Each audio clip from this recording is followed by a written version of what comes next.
Hey everybody, and welcome to the Average Reviews, and thank you for joining us for our very first YouTube exclusive live stream. If you're watching this right now, live or after the fact, you're officially part of the show. Tonight, we're diving into Fear Street Prom Queen, Netflix's latest entry in their horror revival of R.L. Stine's iconic teen terror series. And we want you to join us in scoring it.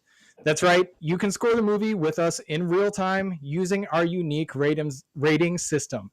Just head to our Instagram, hit the link in our bio, and fill out the scorecard. Every comment, every score, it all helps us build a better average, because this isn't about being a critic, it's about being a fan. Now, before we welcome our guests, let's take a quick trip down memory lane. Fear Street began in 1989 when R.L. Stine wanted to scare a slightly older audience than the Goosebumps crowd. These books were darker, meaner, and more lethal. And for a lot of us, growing up in the 90s, they were everything. Fast forward to 2021, and Netflix drops a full-blown Fear Street trilogy that blends classic horror vibes with a fresh, bloody twist. And now they're reaching even deeper into the stack and pulling out one of the most iconic titles in the series, Prom Queen. So tonight we're breaking it all down with the help of some awesome guests. We've got I Am Kevin Davis official. Kevin, welcome. Hey, thanks for having me. We have Steven from After Hours Video. What's going on, guys? Thanks for having me. Welcome back. And then we have the writer of Tastes Like Candy 2, and so many more. And she has been on the show many times, but it has been a while. Ivy Tholen, welcome back. I am so glad to be back here with y'all, especially for this one. And you've already gotten something wrong, which is why you need me. Oh, Oh boy. Right out the gate. Came first. Goosebumps came after. Oh no. Oh wow, really? See, Yep. I was exposed to Goosebumps first. So in my timeline, Same. Tim's rewriting history. Oh wow. I'm changing it. Get ready to head back to Shady Side High, because the Prom Queen might not be the only one dying for a crown. Let's get into this. This is The Average, where the real review happens with your friends. So typically, Johnathan and I do it back and forth there, but if you're popping in, I didn't know if Johnathan was going to make it tonight, so he's here. So Johnathan, also welcome to the show. Yeah, what's up, dude? Yeah, I just figured last minute, it's like, you know what, I got time, I can make this work. So I watched it earlier today, and I never thought I'd be reviewing R.L. Stine work. So that's cool. All right. Okay, so I have to ask before we get too deep into all of this, guys. When you hear about a Fear Street film, okay, you hear Netflix is going to do Fear Street Prom Queen 1988. What are the things you expect from the film? I didn't expect F-bombs because I don't remember any of that in the books. But I was like, okay, all right. Fair. Whatever works. You know, it's an older crowd, right? High school kids and stuff, you know, whatever. So, yep, okay. One, I did expect they was going to change it a bit from the books, so I was prepared for that. But same, I wasn't expecting so many F-bombs in one setting at so many times. But I was also worried because it's Netflix. So yeah, That's fair. You never know. Yeah. But never mind. You got a thought, get it out there. Don't be afraid. Yeah. Yep. I was going to say they surprised me, but I'll explain more when we get to the review. Yeah. That's cool. Like, this is the first of the Fear Street films that they put out that I've watched. So Oh, I no don't way. know what's the other ones just Oh yet. man, Am I way out of Wow. sequence on this? Am I missing out a lot of context? You're missing a lot of well, context. you're missing a lot. See, All right, I failed. See, I don't really think so. I think you're missing out on some Easter eggs. Yeah. Maybe some history into the setting of Shady Side, their town.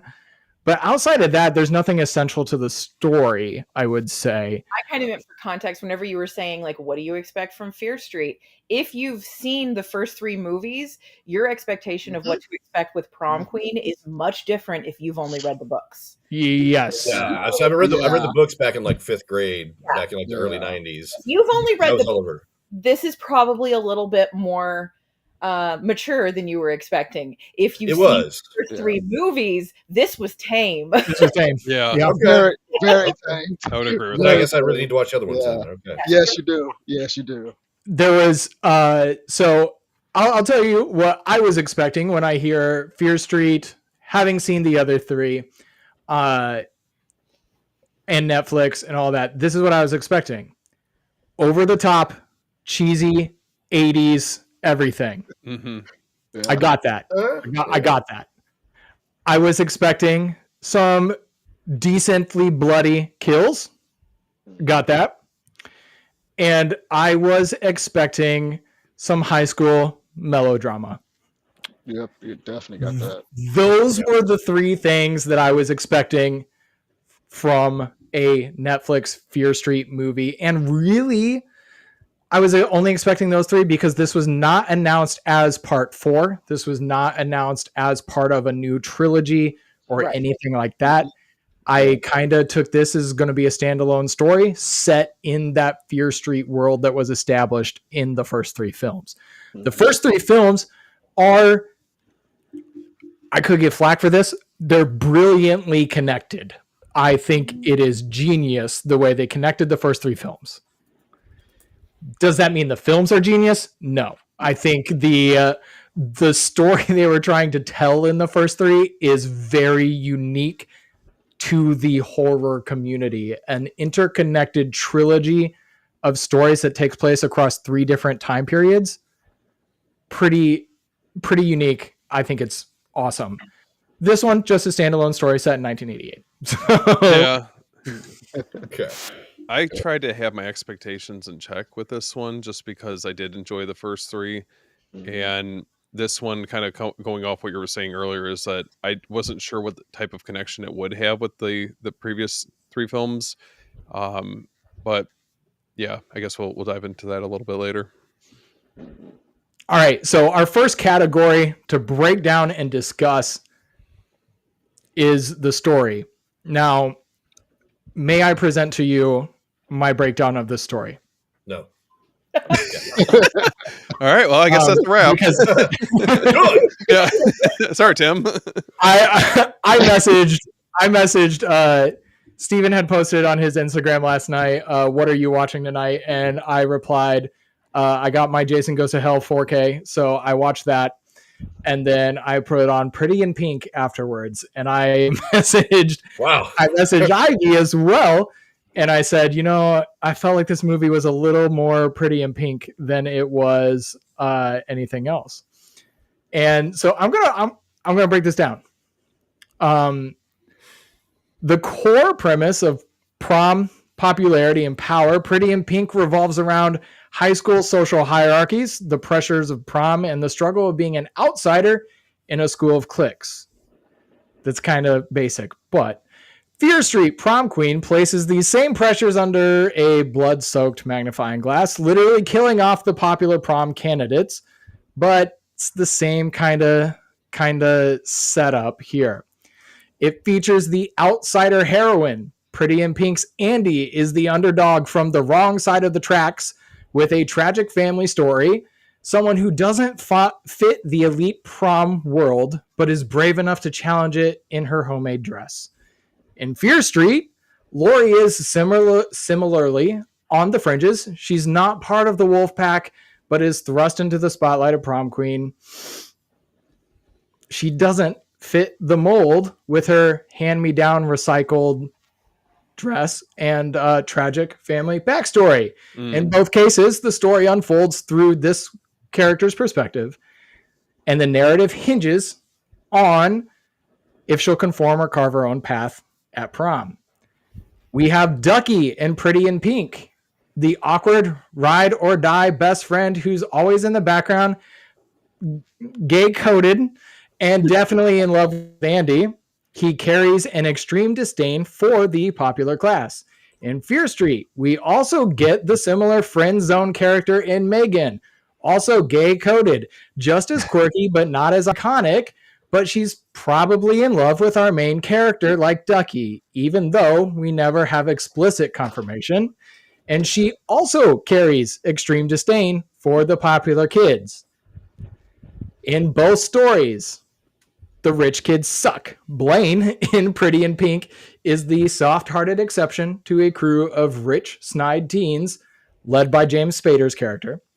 In Fear Street, we have a similar character in Tyler, but he is surrounded by a clique of hyper-popular, rich, and perfectly dressed wolf pack. So that's my unpacking of the story being Pretty in Pink with a slasher twist. It's not too far off. I'm not gonna lie. Yes. Yeah, it's not. That's literally I the did not exact think of it plot. that way. That's the exact plot. That's crazy. That works. Yeah. Well, what was that, Ivy? Were you saying something? Comparing her to Ducky is fantastic. That's a great comparison. Excellent. I instantly got Ducky vibes from her. I was like, oh, yep, this is Ducky. Because, I mean, when I watched Pretty in Pink for the first time with my wife, I saw Ducky and I would go, that guy's gay. he's not in love with Andy. Yeah, it's And pretty so obvious if you observe hard in the movie. It's very obvious. I'm mad at Pretty in Pink because, never mind. We're not here to talk about Pretty in Pink. But talking about Prom Queen. So that is my breakdown of the story, in that I read the Prom Queen book, I think in October, in preparation for this. It's, Ivy, I know you were going to try to get a read in. Did you get it? I didn't have time to, but I know I've read it because it's one of the early ones, and I read them all. Like, I had up to a point. I mean, I'm not one of those people that had all 100,000 that he invented, but up to like 50 or 75, I read all of them. Wow. There's too many of them. So I know I've read it, but I don't remember anything about it. I did read differences, and then it's not the same story basically at all. I know that one of our killers became a killer on the set because the director thought it was a good idea. So it definitely was not following the book. It was its own thing. It still feels like a Fear Street story. Just, I think people who were disappointed in the fact that the first 3 were not based on real books, based this one on a real book, and then not actually using the book is probably going to make those people kind of sad. Yes. I'm not that attached, but I'd be really bummed out if I were looking for that, if I thought I was finally getting it and it was yanked away. Wait, you said that the other 3 movies, or the other Fear Street movies, are not based on books? No, they're inspired by different. They're complete opposite of the books. Yeah. Oh, no way. Yeah. So they are each inspired by their own Fear Street story, but it is very much inspired, not based. Yeah. Even the credits to this one surprised me, because the credits say based on the Fear Street books by R.L. Stine, not based on Fear Street Prom Queen. Yeah. Oh, okay.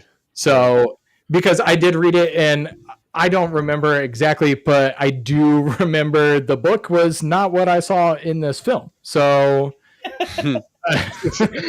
Yeah. So, any other thoughts on the story, guys? I gave my thoughts on why this is the slasher version of Pretty in Pink, but does anybody else have comments?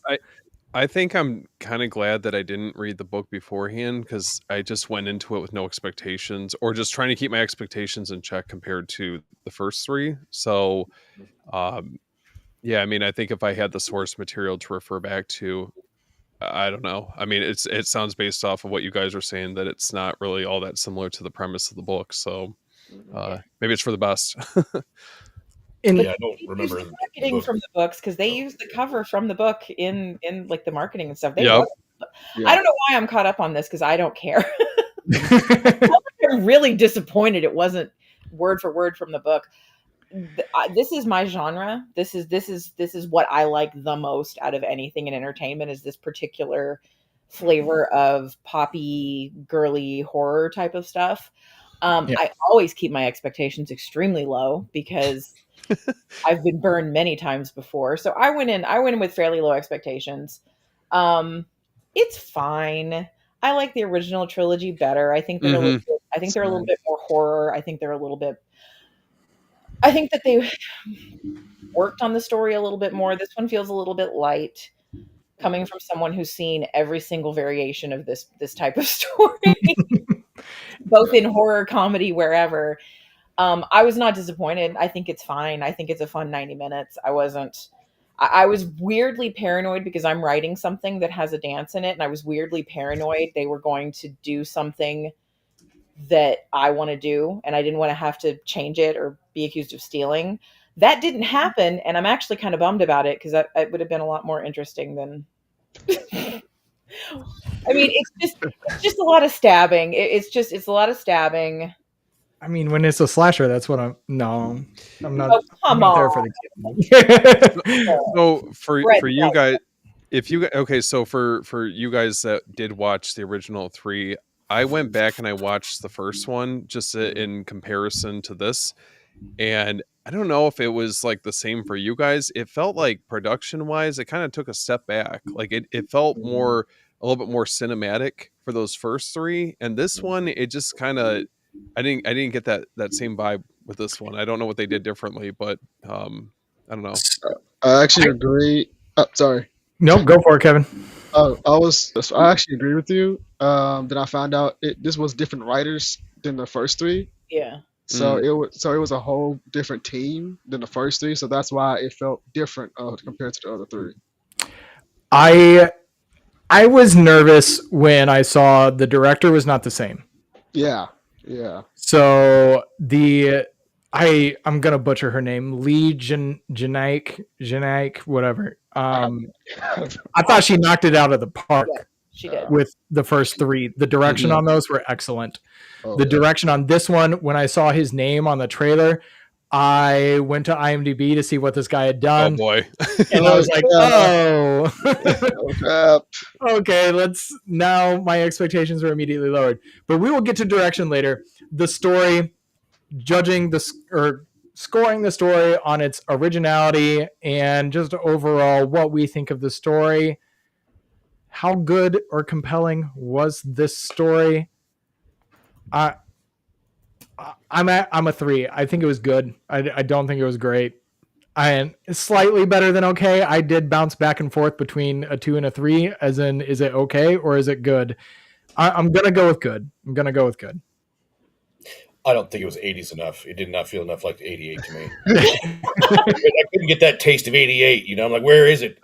Yeah. But yeah, I feel the same. I think it was good for what it is. I'd say 3's fair. Yeah. Yeah, I'm in the same opinion with the 3. Yeah. And the only thing that was 80s for me was the music. Oh yeah. Which we will talk about that. Yeah. I have words for that. Yeah, I agree with you guys. I say 3. I'm gonna have to go with 3 as well. It felt like it was a good one-time watch. You can definitely tell that they were going for like a combination of like the 80s influence and aesthetic, mix that in with like your slasher vibes, but I just felt like it was very predictable. It didn't feel as original, I feel like, as like the first 3 movies where I was a little bit more engaged in it, and it was okay. Mm-hmm. I'm going to say I liked this movie, and I think people who like slashers should watch this movie. I gave it a 2.5. Oh wow! Oh. Wow! Our resident expert. All right. We could have. Wow. I feel like, well, whenever we get into talking about the way that it actually looks and that kind of thing, I think it's very well done, and I think a lot of research was done on like how it looks a lot like a Nightmare on Elm Street in certain places, and research was done there. I think that maybe we should have done some more research into prom movies and prom horror movies, and maybe see what we could do that was a little bit different, because we didn't really do anything different. No, it was very safe. Correct. Nothing different. The thing that I like the least is that I just don't think we tried very hard to do anything new or exciting or interesting. what they do is done well, but this is not original. Yeah. Yeah. Okay. I think So, it could have been. I think it had potential to be better than Prom Night, but it did feel very safe. So on to, we're pretty much all around 2.5, 3 on that. The character and how compelling was the character's arc in this film, the journey that they go on from beginning to end. Yeah. Guys, Jonathan's like overwhelmed with emotions right now. this is Jonathan's favorite movie of the year so far. Oh my god, like so good, you guys. So Yeah, good. it's a contender. So, About the Prom Queen shirt immediately after watching. Yeah, I can't say I was really compelled with anything that really, I mean, yeah, high school sucks. People get shit on, bullshit, that's facts. whatever's whatever. But yeah, how it got a little more like crazy hoser at the end, you know, family style. I don't know. It's weird connections that don't quite line up. I mean, it's like, where's the mom involvement in this? Since her mom was like a victim of all this, you know, 20 years ago. Why wasn't there more, you know, why isn't her mother involved in like the ending and the growth and all this? Like the mom barely played a part as far as a character, you know. That is precisely my issue. That is precisely my issue, because so much of this hinges on her family name being a Granger and what her mother did. Mm-hmm. And we see the mom for two scenes. Yeah. One of them is barely worth mentioning. She makes a sandwich and leaves. The other one is so heavy-handed and awkward that I'm sorry you've had to carry the weight of this with you. And I actually needed more of that, both at the beginning and the resolution at the end. One of my biggest issues with it, I'm going to throw it in with character, is her mom a cop? Like, she's security. I watched it twice. I checked the jacket. It said security. Okay. So she's Paul Blart Mall Cop. Oh, in 88. But I did not understand why, after the events of Prom Night, Lori goes home with her biggest enemy since before the movie started. she was so mean too. She's a bitch. Why would that be who you're hanging out with? Yeah. I'm sorry. Like, yeah, you did go through the tragic events of watching your classmates be hacked to pieces with an axe that your dad was spoilers. That your dad had. Okay, I can get that that's traumatic, but I'm not all of a sudden going to go to the person's house who has tormented me every year of school. Mm-hmm. Maybe that's just me. It's one thing to be like, as you're leaving, hey, you're going to be okay?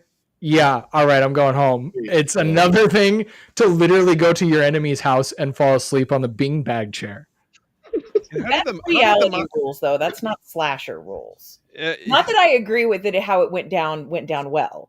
But in slasher movies, that kind of thing does happen. And in that's teen true. Movies, your enemy becomes your best friend by the final scene. This is the character, by the way. That was, what is the bitch's name? The bitch girl. What is her name? Blue dress. Tiffany. Tiffany's the one that became the killer on set. Her parents were the killers in the screenplay. And then as they were making the film, he was like, she would be such a great murderer. And they made her the killer and like threw her in as well. So it would be a very cool twist. Suddenly they're best friends. And then her parents kill everyone. And then her mom turns on both of them at the end and they take her mom down together. That could be fun. I but agree. It's weird having Tiffany twisted. Like, obviously she was a villain that was going to kill her. Obviously you told us she was a villain that was going to kill her. Why would she go home with her? Mm-hmm. They're like not subverting tropes. They're just kind of playing with, I don't know. It's not. I would agree. I think the movie plays with tropes. It doesn't subvert any of them. But you want them to. Oh, yes. Absolutely. It felt very slapped together. I feel like the ending, like it felt, I don't know, kind of predictable with where things went by the end of it. the kills, finding out who the killer is in the end, the whole final third, the third act, I guess, was just whelming. Like I wasn't entirely like, this sucks, but I also wasn't like, that's a great twist. I was like, yeah, checks out, about what I expect, I guess. So I was whelmed. I wasn't. Was I the only one who, when they initially reveal that, obviously spoilers, but like when they pull the mask off and it ends up being the dad, I was like, what? I was like, oh, okay. I guess I just didn't really understand the motive behind it initially, or just didn't really, it wasn't really someone I was like considering, but Yeah. not in a good way. Yeah, Because it's But about with- mom's meat leg. Come on. Yeah. I was like, with me, I kind of had a feeling it was someone from that family. But I was hoping I was wrong because that would have been way too predictable. Because you just look at that day, you just say killer instantly. That dude was a drunk. That dude was angry all the time. I'm like, it was kind of obvious. So when they revealed it, I was kind of whelmed. Yeah. I was like, okay, he's mad because he wants his daughter to be prom queen, and he's just randomly killing. I'm like, okay, what the hell? And then the wife, I'm like, okay, so is this like a trope from Scream as well? Because I'm getting like Pretty Little Liars vibes, Scream vibes, Nightmare on Elm Street vibes, and I guess I Know What You Did Last Summer vibes, all in 1 hour and a half movie.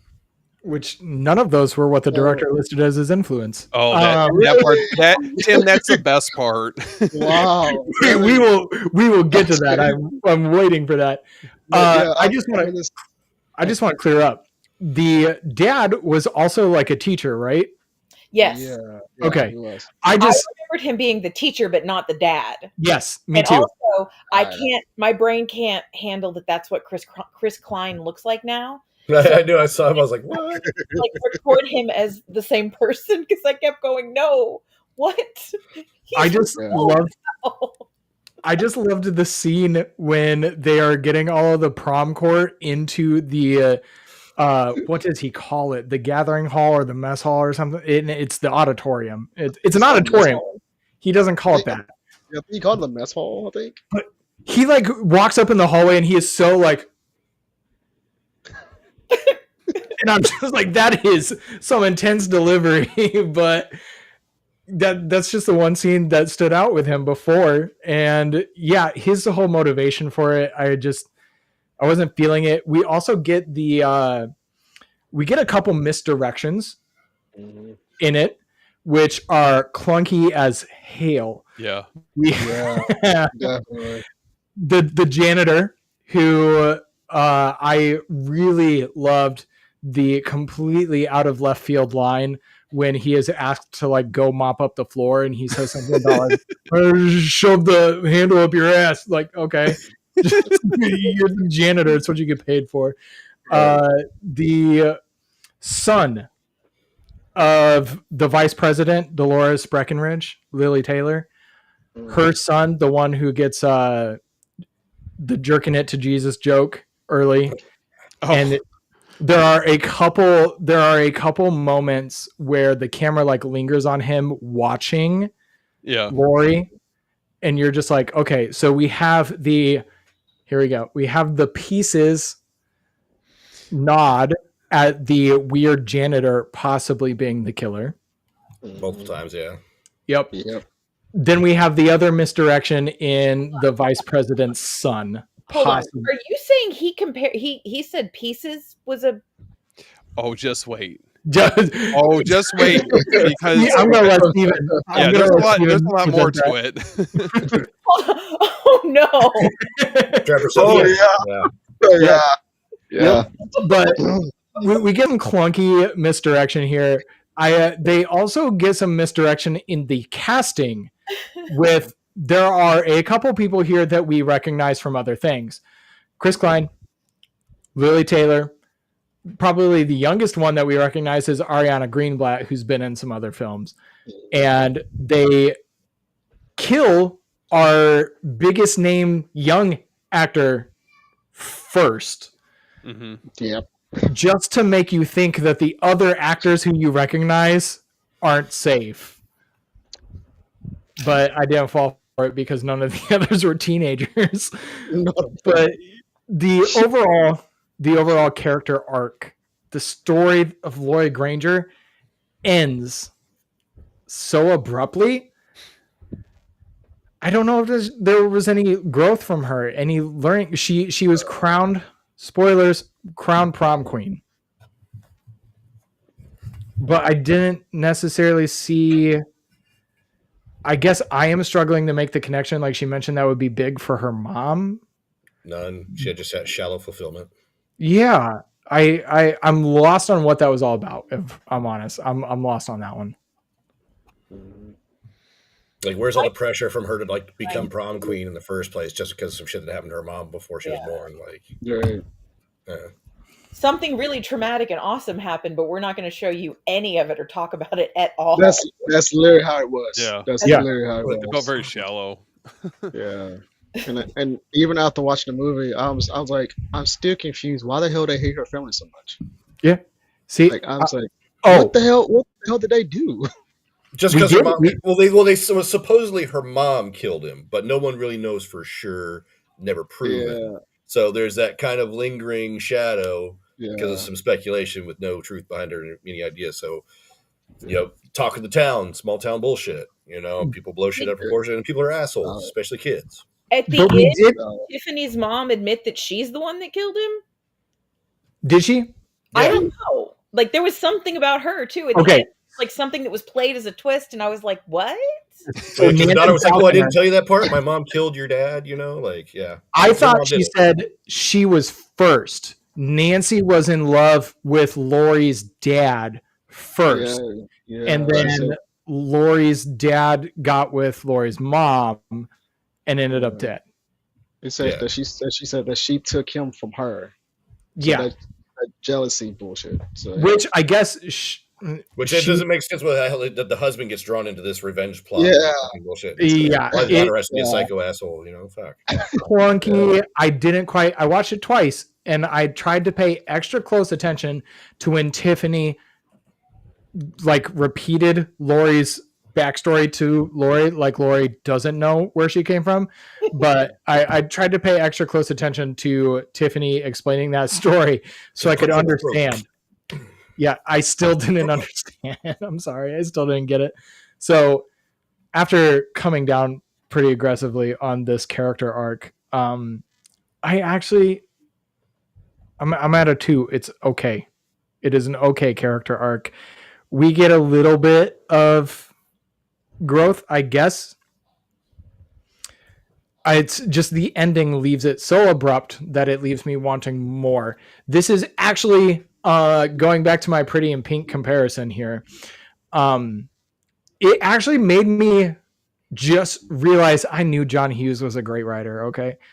Somebody might argue, but it made me go, yeah, he's real good. And that's what we're missing in this is the character development and the time at the front of the movie. It takes 20 minutes from the beginning to get to prom. Sure. It's like a whole hour. Yeah, my second watch, I was like, how quickly do we get to? 23 minutes in, we are at prom already. I needed more time at the beginning to develop those characters and their dynamics with each other, their relationships with each other, more time. And honestly, I know I'm like coming down on this pretty hard, it seems. I enjoyed this movie, and I'll get to that at the end. I had a good time with this film. But to make it something a little bit more memorable and to stick, there has to be more development at the beginning to make us care about these characters just a little bit more. Even the mean girls, I didn't get to a point where I was rooting for their deaths. I kind of want that in certain slasher films where I'm like, I can't wait for this bitch to get it. Did you guys feel like these characters were very likable though? There wasn't really anything that, in my eyes, I didn't feel like that there wasn't anything memorable. They didn't really stand out all that much. Like their character arcs kind of felt very confusing. So I think Megan, the best friend, and then one of the wolf pack, Melissa, had more of an arc in sense of growth than anybody. Yeah. Because Yeah, Megan's you'd be like right. that dark friend Yeah. Yeah. who's always, doing crazy shit and making tough, like life tough as a best friend for Lori, but then like is trying to piece this shit together, figure out what's going on, figures out what's up, and she's kind of like the heroine in a lot of this by figuring out what's going on, and then Melissa standing up to Tiffany for being a total shitbag, and then unfortunately getting hacked for it, which sucks, but I still felt there was more growth with those two characters than anybody else. No, I started to like the character Melissa because she's watching Lori get treated poorly and slowly starts to like watch out for her. So I liked her character. Was She's Melissa also one of the few who looks like she's 35. Was Melissa like Tiffany's sister? I don't know. It was her. I didn't think it was sister. Oh boy. It was the friend who showed up at her house. Yeah, I was confused. It'd be a shitty parents. It's like, we want your sister to win more than you, and we think she's better than you. Yeah, There's actually Dang. even IMDb does not give her a last name, so I would say when I no. think about it, I'm saying, if that's your sister, you just killed one of your family members. That would be interesting to kill the other sister whenever you're trying to be prom queen. That's who the killer should be. It should be the sister of the girl that everybody else wanted her to be prom queen. Everybody ignored her. She snapped and killed everybody. Way more interesting than what we got. Yeah. And also, and when she got killed in the bathroom or locker room, when it was revealed that was the second killer, I heard her say that's impossible. So I was like, what does she mean by that's impossible? Well, I'm glad you brought up that second killer because that reveal I did at that moment, I was like, oh, okay. I did like that. And then we didn't see a second killer again the entire rest of prom night. But it turned out to be Tiffany's mom, though. Right. So we didn't see two people really. I guess when they were dragging bodies around the basement during that prolonged scene, maybe there were two of them. It just wasn't edited quite tight enough to fully express that. But I did think the second killer was a nice little twist, but then it was just like, oh, mom and dad, okay. Family affair, whatever you do to keep the spark alive. Literally. Here, that's the plot to one of them. It stays together, stays together. Yeah. So, like I said, I'm a 2 on the character arc. I'm a 1.5. Oh. I'd probably have to go 2. I think it just dawned on me that Tiffany's mom is from Alien Covenant, and I did not make that connection when watching it. So that's my gosh, she is. That's kind of cool. That's kind of cool. Catherine Watterson. Yeah, I'm like, you look very different now. Also, we will get when we get to the casting. I have thoughts on that. Interesting. Okay. Okay, rest of you, character arc. I enjoyed watching this movie. I gave it a 2. I feel like I overestimated too much. I gave it a 3, but I think I'm going to change it to a 2. Okay. We're all about the same, and I just want to. You're watching. I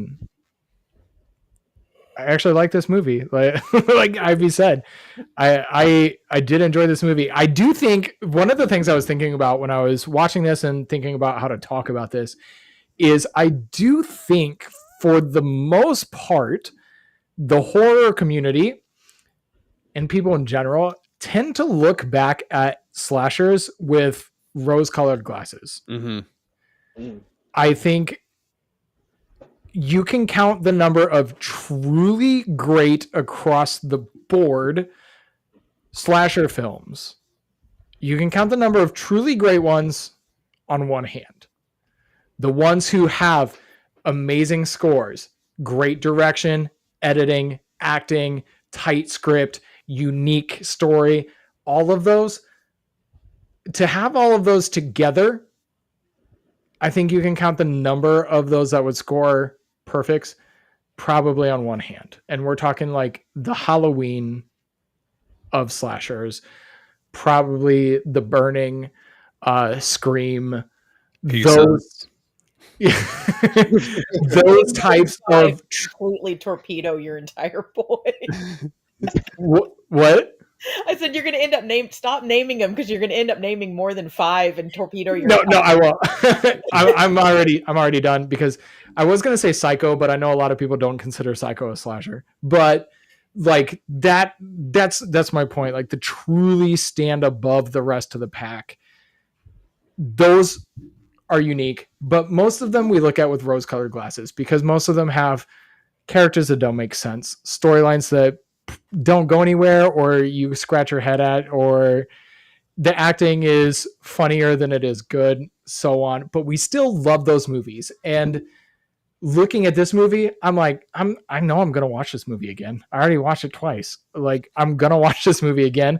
And I think I'm probably going to enjoy it more and more as it goes on, just like I did those slashers from 20 years ago. The more I watch it, the more fun I'm going to have with it. So that's my little sidetrack as I'm about to go into music and sound design. So I had thoughts on this one. I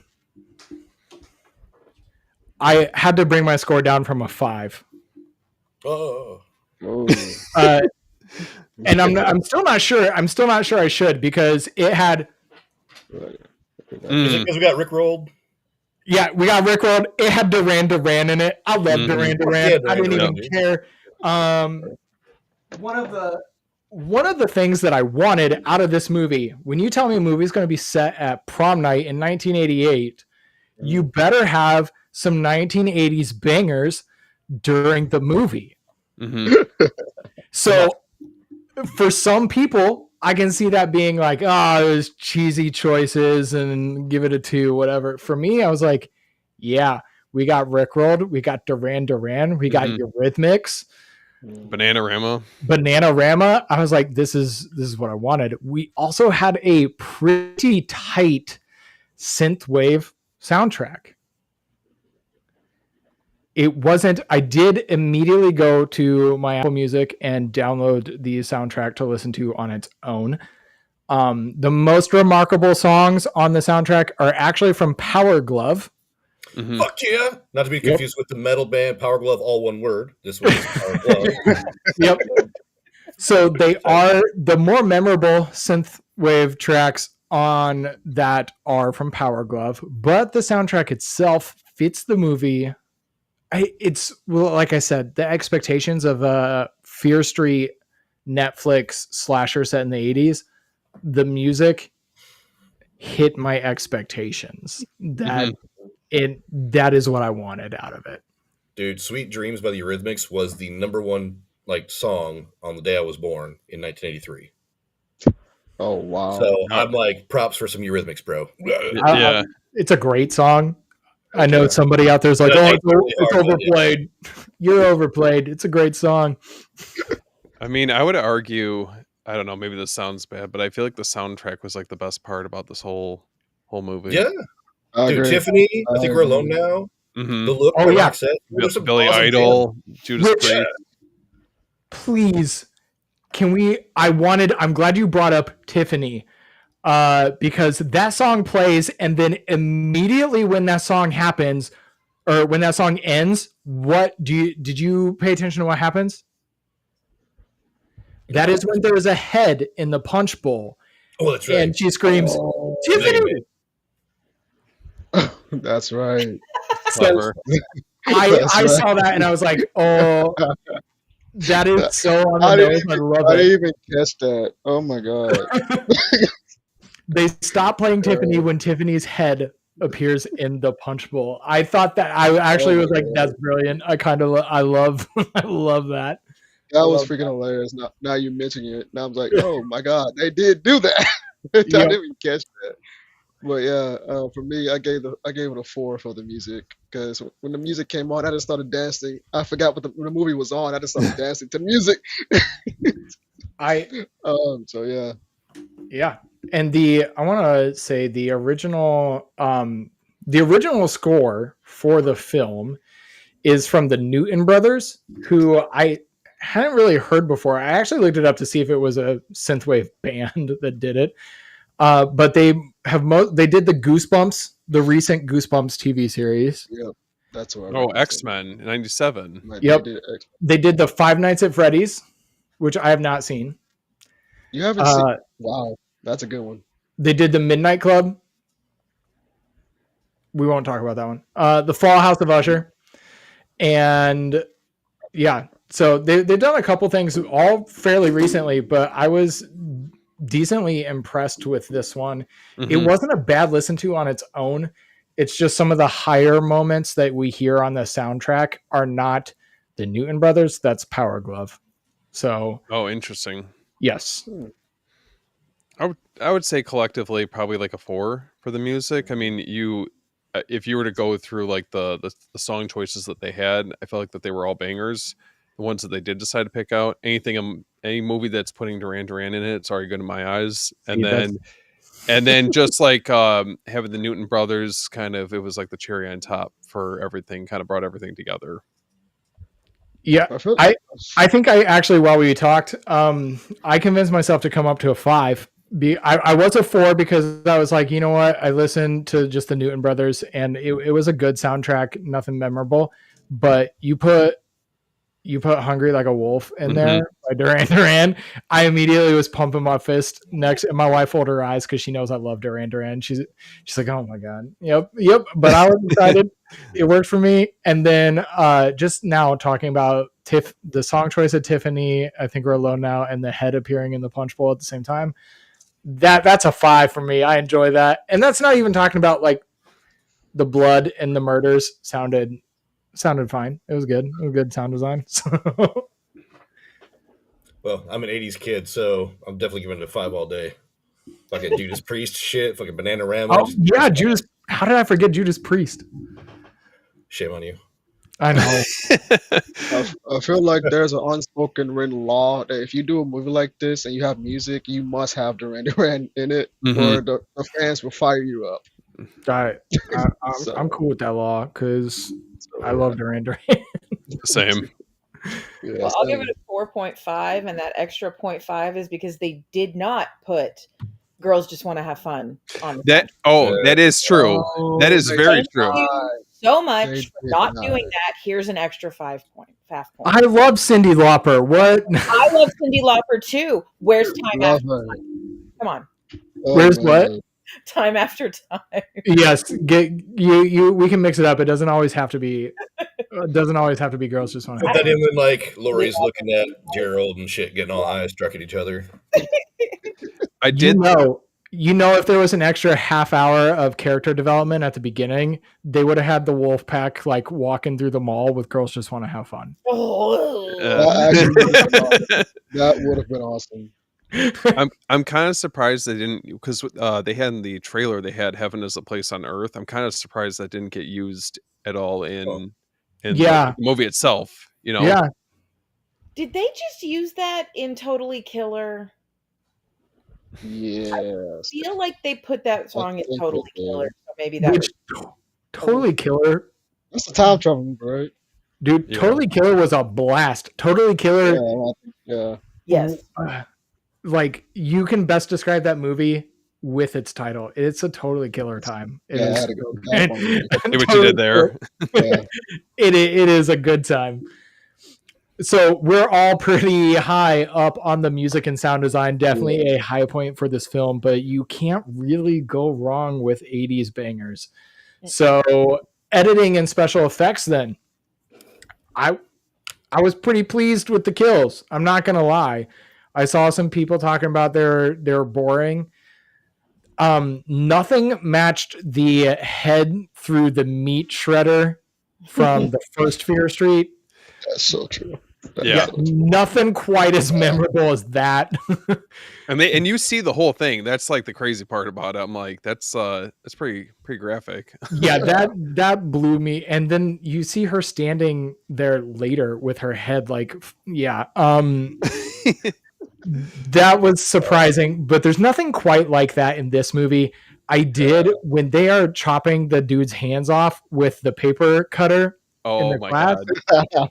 That did get me because my wife and I met while we were teaching, and that is like the one thing growing up, don't put your hands in that paper shred. Like, don't put your hands in that thing. You're going to cut your fingers off. So when that happened, I was like, oh, that's exactly what they said was going to happen. That's exactly, there it is. That's it. Can I just add that when he has no hands anymore, he's trying to get the doorknob. I was crying. I was like, man, is this supposed to be? I don't feel like this is supposed to be funny, but I'm like over here dying.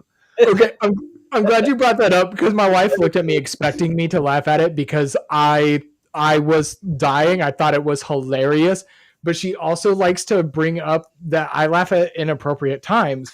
And her favorite time to bring that up is in the Joker movie, the first one, when the Joker kills that guy and then the person of short stature can't reach the doorknob to escape the room. Do you remember? He's like jumping, trying to get. I busted up laughing in the theater, and so my wife likes to point that out, that I laugh at very inappropriate times. And when he's trying with his little bloody nubs to open the door, I was dead. I thought it was so funny. It was just so ridiculous at that I point. hope it was an intentional joke. If not, like, See, what happened was, I think it's horrific and hilarious. yeah, That the guts, his girlfriend's guts spilling out. Not my brother texted me that he wanted to throw up. I think he's not as used to this stuff as I am. I want to throw up. That was a simple kill. That was nothing. Yeah. Just stared at it. I was like, okay, she got her guts cut out. Okay, move on. But overall, we said early at the beginning, I do think this movie looked good. It was probably a little too polished. I think the beginning looked better than the stuff at the end. It looked very clean. Like it felt very almost like too pristine for it to be a slasher. That's kind of one thing that I noticed over the course of watching it. Yeah. What was I saying earlier, that the editing was too clunky for me to? I think just the whole mom story and the conclusion to how that happened, what was going on with Laurie Granger, that whole part. But I thought the kills were edited nicely. There was pretty quick cuts, just enough the classic kill setups. What about I actually didn't have a problem with the pacing of, like, we got Ariana Greenblatt's death pretty quickly. Mm-hmm. So I always thought she was gonna be in the movie longer as that double character. I can say she dies like 20 minutes in, because the person that I was watching it with was on a very large amount of edibles. And they said, when's someone going to die? Nobody's dead yet. Why isn't anybody dead? The person I was with did not like this movie, by the way. Wow. So whenever I knew she was about to die, because I had already watched it once by myself, I paused. She dies 20 minutes in. That's a decent time for a slasher, but it does feel like it takes a while. Yeah.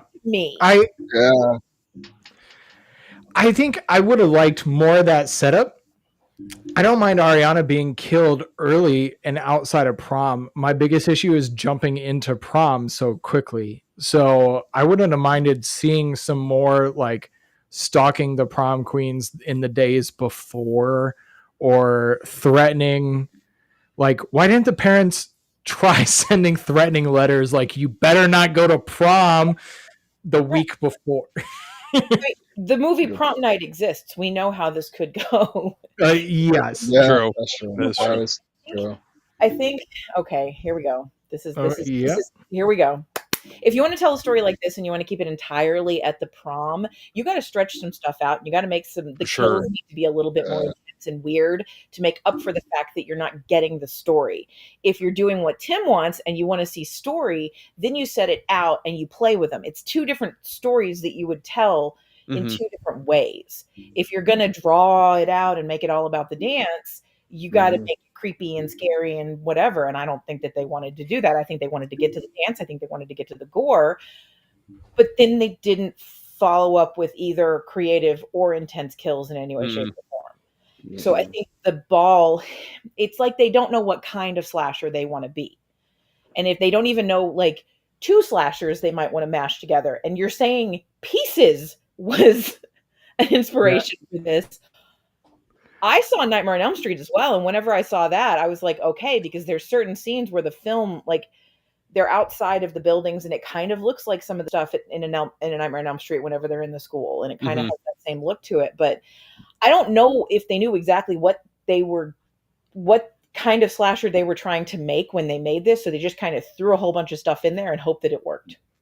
Well, You're onto something there. I was already getting kind of concerned when, even before the movie came out, you're doing homage posters to like some of like the better slasher movies. I'm like, I don't know, I'd be careful. Like, that's, it's tiptoeing that fine line between like paying homage and also like, I think just trying to ride off any of those like very popular slashers. So it's an extremely dangerous game to play. Yes. And I can say that as someone who's had to play it, trying to advertise a slasher and compare to other things that people like, but not wanting to paint yourself with a brush that you can't, like, I don't back it up. I'm like, we just had that conversation. Had this conversation. I'm not going to give any specifics, but I don't want to brag that my book is like Hostel when it's nothing like Hostel, just because I know people who watched Hostel like what I do. Like, it's a fine line. And they were really trying to like double down that they were having all these references. So I was expecting something a little goofy, a little self-referential, and very vicious and violent, because that's what the original Fear Street trilogy was. So I feel like they were advertising a different movie. I don't know. It just, you can compare yourself to all of these things and get away with it, but you have to do it in the right way. Otherwise, you're just building up people's expectations, and then you're like, wait a minute, this isn't anything like that. Yeah. So they really should have probably compared themselves more to things like Pretty in Pink. They probably should have compared themselves to prom comedies more than that, and like called it Pretty in Pink as a slasher. And I think it's more realistic, but I don't think that's going to get the eyeballs as, doing the prom night poster as there's Carrie poster, et cetera, et cetera. Where were you guys at on the killer design? Because that was one thing I wanted to bring up. Like, did that land for you guys, or? I would have liked the mask to have been a little more feminine. I thought it was a bit lazy. I'm not gonna lie. I think it was like a rip off of I Know What You Did Last Summer, with the killer with the raincoat. The raincoat too. I'll be honest.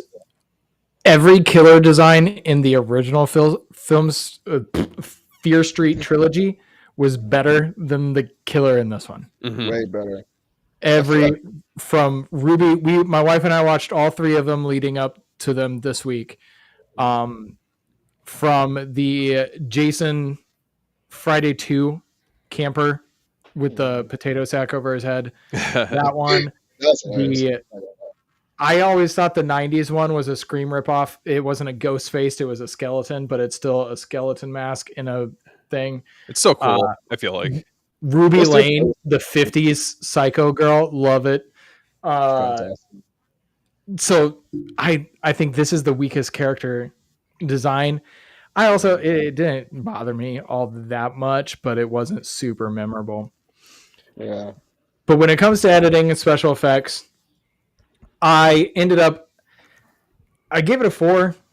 I couldn't find a whole lot to complain about. There's more that I liked about the editing and special effects than disliked.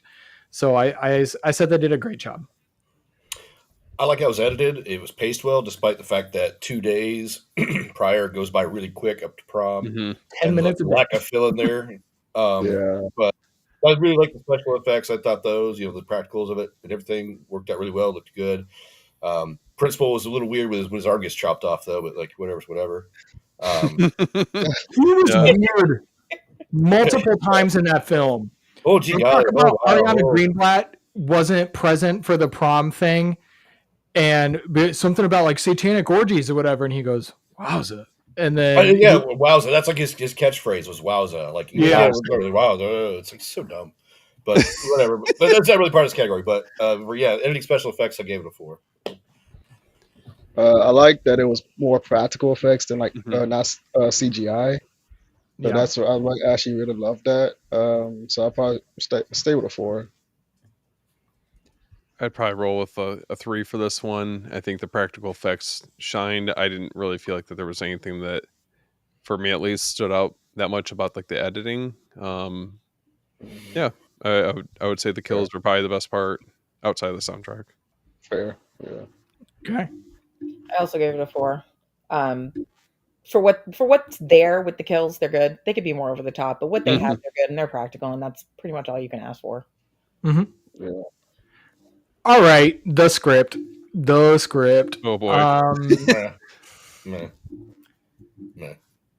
I just have a question, and that is, what was that dance off about?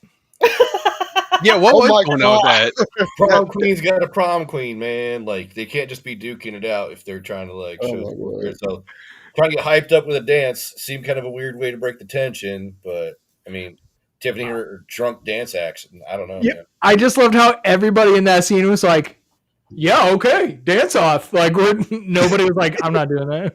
To Gloria of all things. I just watched She's All That, and there's a friggin' dance off in that one. There's all kinds of dance offs in dance movies that make absolutely no sense.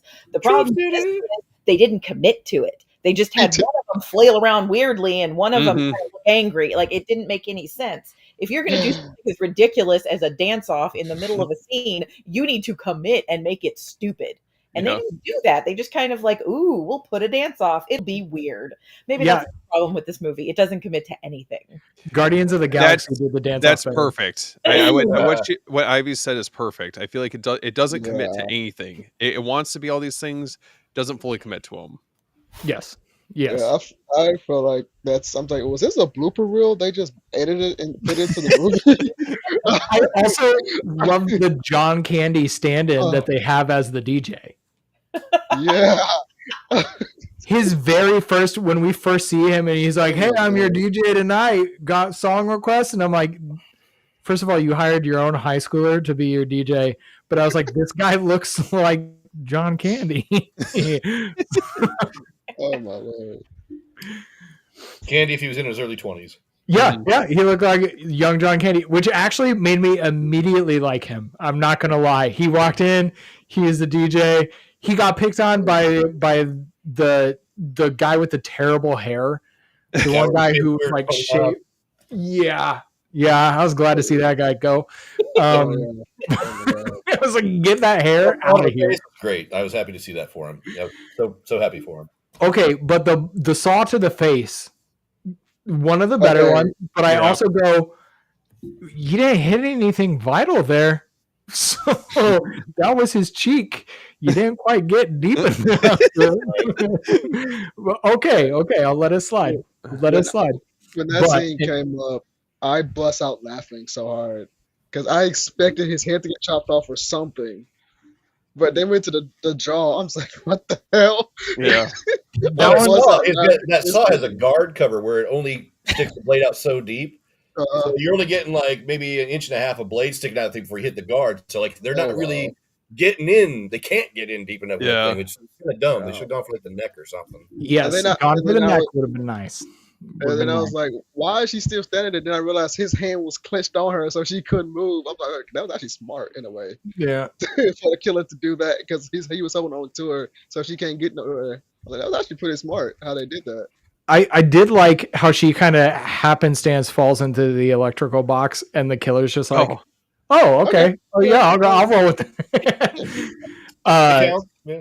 Yeah, but as far as the script goes, I didn't. It didn't explain what it needed to. Generic. Boring. Bullshit. I'm sorry. I didn't catch it though, Johnathan. It's like there was nothing that I was like, wow, that was cringy and terrible. Like there's nothing that was super bad that stood out as like that line made no sense. But when it came to like explaining scenes about Laurie's mom and the past and why things are significant, it also didn't do enough there. No. It did not. It kind of fell flat. I felt like when everything was culminating, I just didn't think that it fleshed it out properly, or maybe it could have been leading up to it had been handled a little bit better. I think what you guys were saying earlier, it's like it felt kind of underwhelming with that aspect of it. But I don't really have a whole ton to say on the script, so it was a 3 for me. I thought it was good. There wasn't anything that I thought was necessarily terrible. I just thought it didn't do a great job of explaining the necessary pieces. Mm-hmm. Yeah. All right. I'll go with a 3 too. I'm not going to say it's trash. It just wasn't fleshed out properly. That's really what it was. It wasn't fleshed out properly. So I say 3. 2.5. It just left a lot to be desired. I felt like, just especially when you're leading everything up to like the very end of it. It just they were trying to fit a lot in a short amount of time to kind of wrap everything up for the story, and I don't know, it just kind of missed the mark for me. I liked this movie. Brace for it. But I'm gonna give it a 2. I've watched it twice, and both times I had to watch it with kind of a critical eye. And when I watch slashers with a critical eye, I don't enjoy them very much. When I watch it in the future, because I will be watching it again, when I watch it in the future, I won't watch it with a critical eye. But it made me. I have it on in the background, and the leg spurting at the dance is probably my favorite thing in the whole movie. I just want to say that. oh my god. Anyway, as I'm watching it these first 2 times, all I can do is pick it apart, and all I can do is think, why didn't they do this? Why didn't they do that? They were trying to do this. Why didn't they do that? Why didn't they do this? Why didn't they pick a direction to go in? Why didn't they like you had, there were many opportunities. You know, how many dance slashers do we have? And I don't think there's enough. Like this is a cool like setup that you can work. You have a lot you can work with, and they knew they had cool stuff, but then just did nothing with it. The connective tissue. Yeah. There's no story attached to it at all, which if you want to make a slasher with no story attached to it, great. You have to compensate somewhere else, and they didn't do that. So it's just kind of just like half-assed little bits and pieces, which I think is why there is things like the score and the soundtrack that you can really grab onto. I think visually it's really cool looking when you compare it to some of these, because I watch every slasher that comes out, and there's a lot of really slick, bright, like just ugly ones. This is nice looking, but the story doesn't do it. The story isn't there. There's no fun dialogue. If you're going to have bitches in high school, we want them saying fun stuff. We want with a chainsaw. We want is butter a card. Like we want fun stuff. We don't want you're fat. Like that's not. Yeah. I will say, and I've told Ivy this before, I think the way you write dialogue between characters is one of my favorite things that you do, because you write it and it feels so real. Like I'm invested in their conversations. I want everybody to be entertained. I'm not trying to write a great American novel. I'm trying to write a slasher novel. Yeah. I want people to be entertained, and listening to people go, you're fat, is not nearly as much fun as bulimia is so 87, Heather. Like it's not. And this movie, you're correct. Give me bulimia is so 87. It just didn't. But still, so like one of my favorite chapters in all of your books was in Tastes Like Candy 2, when 2 characters are just in a bedroom talking. And I know you know what I'm talking about because I texted you after I read it. But it like the conversation worked and it was so good. And that's there isn't one of those in this movie. Like if I think back to when Tiffany was in her jogging gear and ran up to Lori on her way to work. Apparently, this is right before prom that Tiffany decided to go jogging in her sweats and Lori was going to go to work. That conversation is not memorable. No. That conflict doesn't stick with you. I don't remember what was said. You know, I don't even remember the scene anymore. Yeah. That's where I'm at. I'm like, man, I really need to revisit this movie. What did I watch? Yeah. Well, I'm convinced. Yeah, I'm changing my score down to a 2. yeah. Yeah, Yeah. the lack of fill in certain spots for that kind of for the important backstory, and Yep. something that really annoyed me towards the end is like when the cops are outside the high school, and this is 1988, and they're talking about, oh man, it's about as bad as 78. Like, dude, that's like 10 years ago. It's not the same Okay. instant. What the Okay, hell are you talking about? 78 Yeah, is a reference to the second movie in the other trilogy. That's the Easter egg. okay. Yeah, that's the Easter egg. Yeah. Yep. And that's Jonathan's like, I'm going to bump it up to a 5 then. So those are the little things. Okay, writing is a good time to bring it up. They're in the bathroom stall, so this is another connection to the other trilogy. This is where, okay, let's talk about the connections to the other 3. Sarah Fear Lives is written on the wall. Sarah Fear is the main, I guess she's the protagonist / antagonist of the original trilogy. Like anti-hero in a way. Yeah, it's Ish. she is rumored, Sarah Fear, who's written on the bathroom stall there, she is the one who possesses people in Shady Side every whatever and sends them on murderous rampages. So that's the premise to Fear Street, the Shady Side lore. So we get to Sarah Fear Lives. I honestly expected more Sarah Fear stuff in this movie. We did get Megan drawing Sarah Fear and some of the killers on that paper before she fake chops her hand. She drew Sarah Fear's symbol on that paper. I thought she was drawing like the wolf pack or something. Well, it could have been the symbol she drew is from the trilogy. Yeah. That is also, Kevin told me to stick around for the post-credits scene. Did you see that? Oh no. Well, mom in the blood, is that the post credit scene? Okay. Yeah, it's it's mid credit too, because I was yeah. mid credit and it lasts half a second. Like 5 seconds. Literally. And I'm not even sure what it's trying to say. She's laying there bleeding on the carpet and her blood forms the Sarah Fear symbol. So the theory is that family made a pact with the devil. Oh. Yeah, that's what the theory is.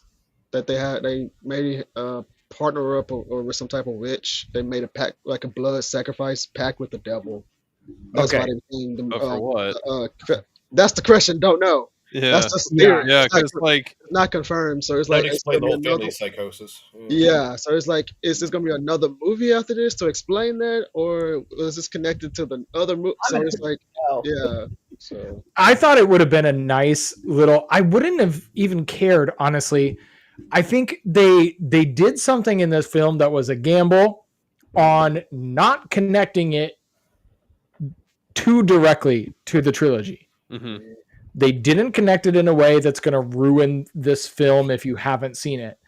They also gambled by not connecting it directly to the other trilogy. You run the risk both ways, because I think it might have been a little bit more interesting to find out that like maybe the Falconer family is descendants of the Goods. Like maybe she is Nick Good's aunt.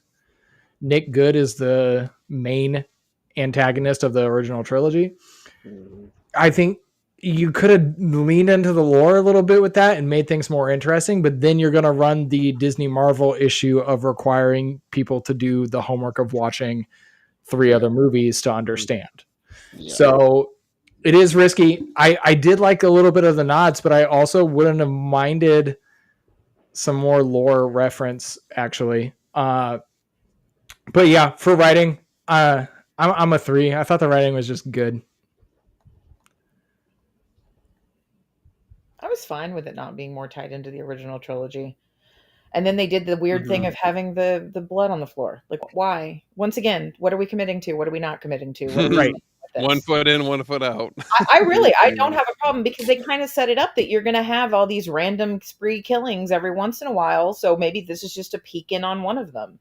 And if they wanted to do it where there was some sort of blood pact, or that would be awesome. I think having a crazy family who go into a blood pact with Satan to get their daughter Prom Queen, that's absolutely nuts. And I'd like to see that, please. Give me more of that. Like that would have been a great story plot for this movie. Like, Way better. Like, And I think if that's what I'm saying. what I would have I- done, but Sorry. I'm agreeing with you on like, if you're going to connect it to the lore of Shady Side by having her blood make Seraphir's symbol, connect it. yeah, Yeah. If you're not, if you're just going to tell a story of a family going on a murder spree, don't give us the mid-credit scene of it being connected. Like, just like Steven said, 1 foot in, 1 foot out. Like, just make a choice and Make go it with make it its own anthology. Well, and I felt like the original trilogy did commit to even if there Yes. were influences that it was wearing on its sleeve. Like, it wasn't. I didn't think it was like, even though the influences were there, I think that they were respectful of them. Whereas, like with this, I'm not really entirely sure what the direction was supposed to be for this. You know. I will say something that it's kind of. I'm looking up Lee Janiak's. Yeah, this was not the first directorial work she had done whenever she made her Fear Street movies. Mhm. Part of me is wondering if some of this is due to the fact that this is a first-time director, and I guess he co-wrote the screenplay. I'm wondering if part of those are that because I may have had a reason recently to go back and revisit some work that I have already released for reasons. And it's something that I worked on 5 years ago, and I'm reading it going, why are you holding back here? Why are you asking for permission? Why are you acting like you don't know what you're doing? And I'm editing myself and fixing it. Maybe the problem is that he's not experienced enough to say, well, I want to use pieces as inspiration for a Fear Street movie, and then he's too chicken to actually do it. I wonder if maybe that's some of it. And then Netflix isn't going to unless Netflix are the ones that stepped in and said, water this down. Like, I don't know. I would be shocked if they did that, honestly. So because they really didn't do that at all with the first trilogy. Yeah, I was like, wow, yes. interesting. The first trilogy had drug use, sex and nudity, brutal kills. Brutal gore. Brutal. Like, I honestly love the first trilogy. Yeah. So, and I don't love them all equally, but I do enjoy it as a whole quite a bit. All right. So, did we all give our script? Yeah. Yep. Okay. Yeah. So the acting, I thought again, we're dealing with a situation where they're dealing with what they're given. I didn't have any issues with the acting. I actually really liked, I said I would bring this up later. And now I can't. Catherine Waterston. Fantastic. I thought she was awesome as Nancy, as the mom. The first scene when Tiffany is showing off her dress and she's like sitting there and she like taps her chin and Tiffany walks in and she just, I was like, I died. I thought it was so good. I thought it was hilarious.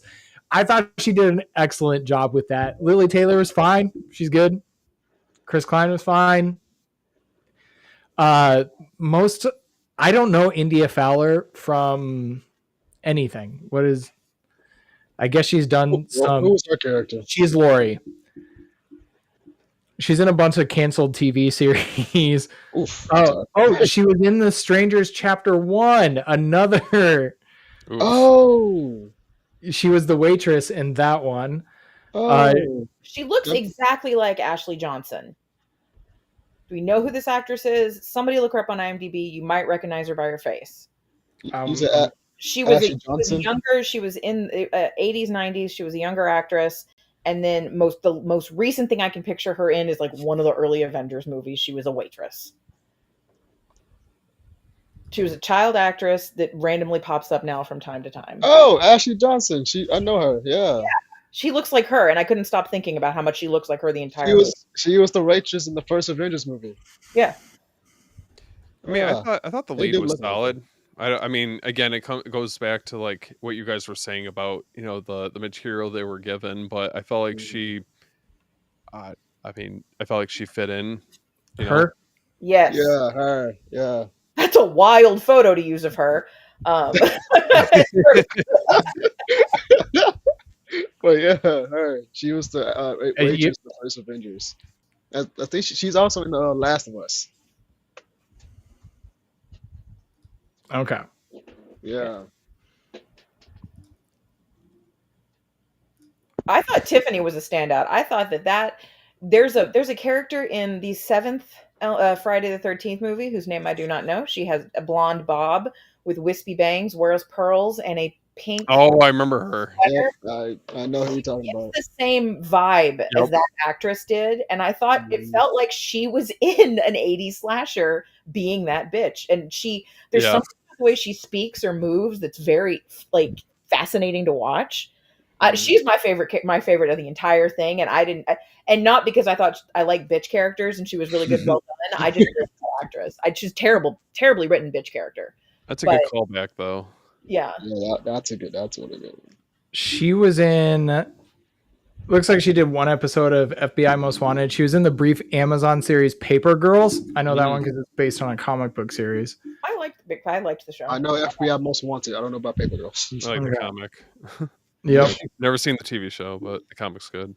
Yeah. Other than that, not a lot. But I agree. I thought she did a very nice job as the bitch character. She was good. She reminded me. I don't know if has anybody seen the Goldbergs, the sitcom? Yeah. I've seen like Yes. bits and pieces of it. Yeah. Yeah, Yeah, I thought she looked like she could be the sister on the Goldbergs. I thought she looked like she could be the younger sister of that actress. She just Okay. gave me the same. I'll take you. I'll agree with you there, but I'll say the girl in Fear Street looks like the movie star younger sister, and she looks like she's on television. Does that make sense? Like this Okay, I think a follow. on film. She looks like a film actress. There's certain Yeah. people you look at them and you're like, yes, you belong on television. That's not saying they're ugly. It's just like Kaylee Cuoco belongs on TV. Yeah, she's not a movie star. Weird to see her in movies, like that kind of thing. And this If you have not, she could go. I'm her new cheerleader, apparently. if you have not seen Kaylee Cuoco in, damn it, what is that show? Based on a true story. We talked about it. Yes, that one. Based on a true story is fantastic. It's so good. Podcast about a serial killer where they interview the real life serial killer, and it's hilarious. Oh. But anyways, Wow. 2 seasons, it's great. I am at a 3 on the acting. I thought the acting was good. I'm saying. I'd say about 2.5. It just I didn't feel like there was anything that really like elevated it because of the acting. I just felt like again, I think part of it is a combination of the material they were given. So, yeah, that's kind of where I'm at on it. I said 3.5. Oh. Yeah, I thought the adults sort of Lily Taylor. You know that she's making intentional choices. If Lily Taylor's behaving that way, it's because she's told to behave that way. Hmm. So, for what they're doing, that's what they were told to do. Sure. Yeah. I can Oh, agree. yeah, I would have liked to see a little more better performance from Lily Taylor. I thought it was a little flat. Yeah. And then Chris Klein, seeing him go from being part of was it American Pie, Hmm. crazy Yeah. crew guy, party dude, and see him as a weird dad, like being all nutty and psycho. Yeah. Random weird for me, but overall it was all right. So I give it a 3. Okay. On to direction. So we mentioned this was his first film. So his name, by the way, is Matt Palmer. Palmer. It's one of our best friends' names is Matt Palmer. And I said, like, did you do something that you didn't tell me? Oh wow. How could you have not told me you directed Fear Street? Yeah, Matt Palmer, nothing really to his name is what, and I shouldn't say that I was nervous when I saw his name attached. I was disappointed when I didn't see Lee's name Hmm. attached. Yeah. 'Cause So did amazing. she produced, which is fine. Uh-huh. That's I fine. I didn't really feel it. But yeah, she had such a great style in the. I think she is why the first 3 were Mhm. that good. And I know there's people who didn't think they were that good, but I thought she elevated the first 3. She used some great camera work, great lighting. She really brought that story together. a story that really was a gamble for Netflix. In all sincerity, you pitch a story about a slasher series that takes place over 3 separate time periods with an interconnected mystery. I don't know how many people are going to be like, yeah, sure, let's give you a bunch of money to do that. Like, it's a gamble. Mm-hmm. And she made it work. And I enjoy it for its uniqueness. So I was a little disappointed that she was not directing this one, because I thought she was at first and then stepped back. I feel like they put her name as producer just to get people to watch it. If I'm going to be honest. But when you see it, it doesn't look like she put her influence on it at all. After watching the first 3. Yeah, I think it's missing. And what I think what's crazy is she didn't do a lot before she did Fear Street, did she? No, No, she didn't. Yeah. she had done, it looks like one movie, and she worked on the Scream TV series. Mm. Yeah, in the Scream TV series, it's best to leave that alone. But yeah, it started off decent. Then yeah, I didn't mind season 1. But didn't either. anyways, she hadn't really done a whole lot either, but she had a nice style. She brought a great style to that. And I didn't think Matt Palmer did a bad job. I thought for a first film, he actually did a pretty decent job. I think the bigger issue that we're having here through this whole conversation and realizing is he didn't connect the necessary pieces needed to tell the story. Mm-hmm. And ultimately, you can have a good script, good music, all of this stuff. You can have a great cinematographer, but if you don't have the director to put all of these pieces together to tell that cohesive story that we need at the end, that's on the director. I'm going to put that on the director. So I think for the most part, things were staged well, things were put together well, but there wasn't that experience maybe of saying like, hey, we're missing this element that is necessary. With direction, man, I'm never really good with this part, but for me, it's like, it didn't, like I said earlier, it doesn't feel like late 80s for me, really, in this. I feel like I would have preferred if they shot it with like a camera from the 80s, maybe. It would have made it seem better that way for me. But, I mean, he's just trying to set the tone for the place and the time.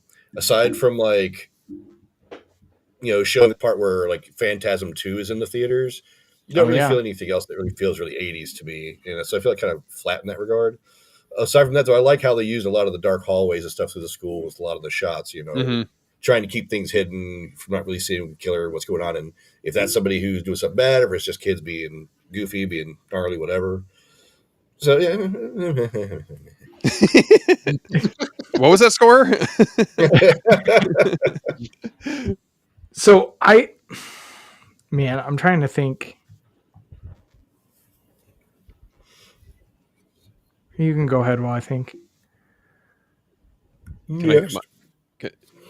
Can I go with mine or? Yeah, go. Okay. I think I'm gonna have to roll with 2 on this one. It just felt like, and it's not necessarily the inexperience. Like I can't fault him for that, but it just felt like, again, what we were talking about earlier is that you didn't. I mean, as a director, I feel like if you're going to commit to something, and trust me, we'll get into this, because some of these influences that I feel like were inspiring this movie, I just didn't really. This is your moment.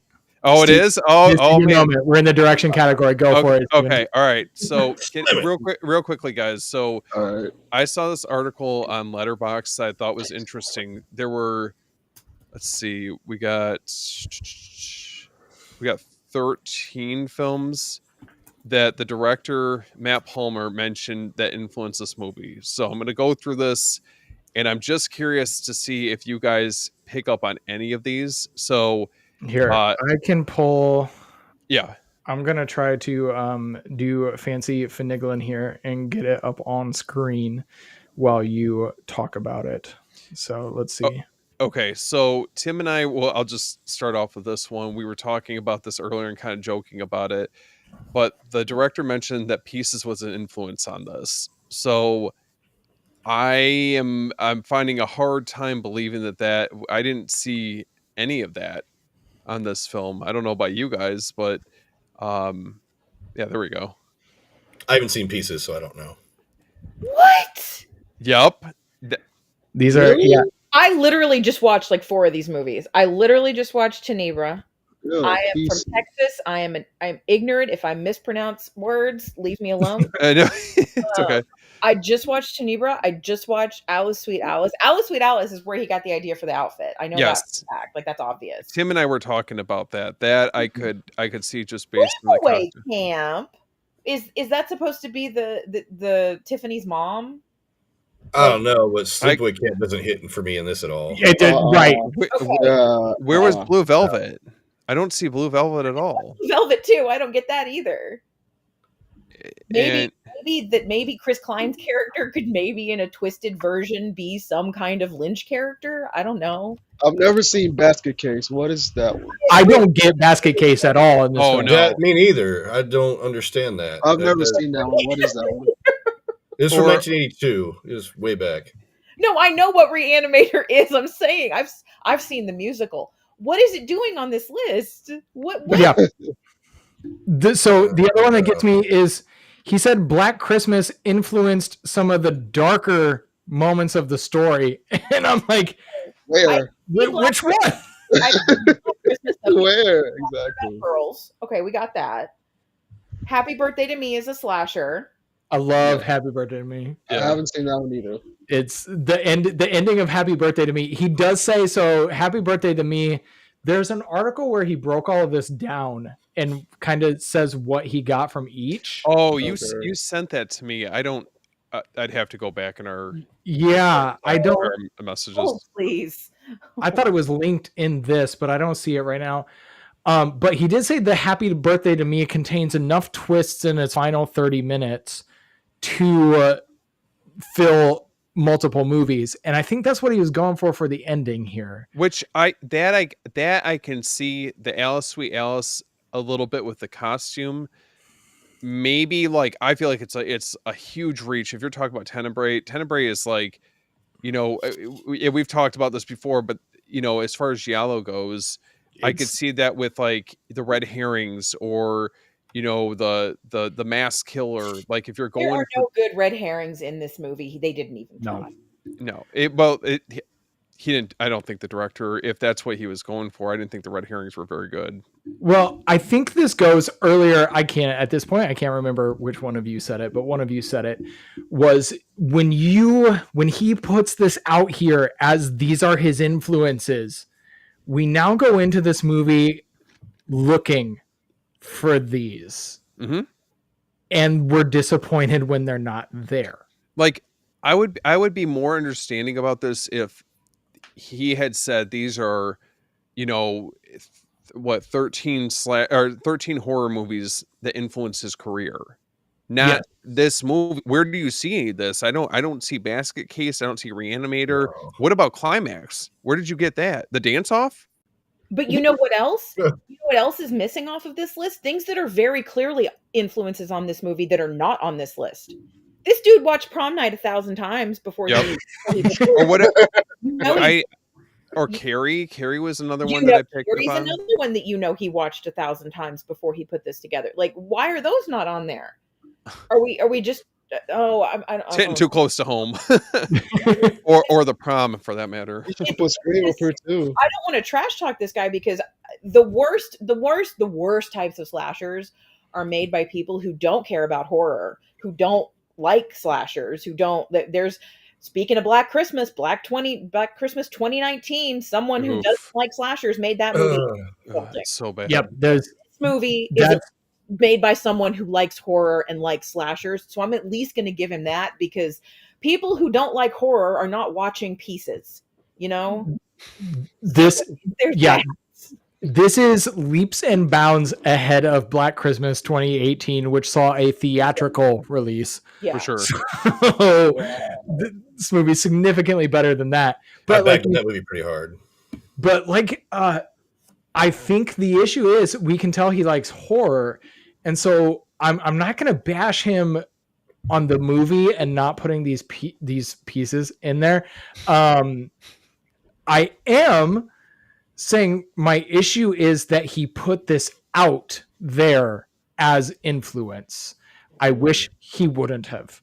I wish it was like you said, these are movies that have influenced me as a director, not Yes. influenced Prom Night. Because it Or takes Prom Queen. it takes that like magnifying glass off of this film. Like if you just, like you said, if you had just left it as, well, these are films that influenced my career, okay, then I would take it at you know, kind of like face value for what it is. But a lot of this stuff, I could maybe pick out 2 out of these movies, maybe 3, that I feel like maybe had some influence on this, and that's like super loosely. Yes. Okay. I'm just going to say that I do this. My books are very referential of films, and I do put together letterbox lists of stuff that are influential on whatever I'm working on. So if somebody reads Taste Like Candy and they know that I referenced Jawbreaker, and they're like, she likes Jawbreaker, maybe other movies might be fun. Go look at the thing, blah, blah, blah, blah, blah. Mm-hmm. I'm writing a dance slasher.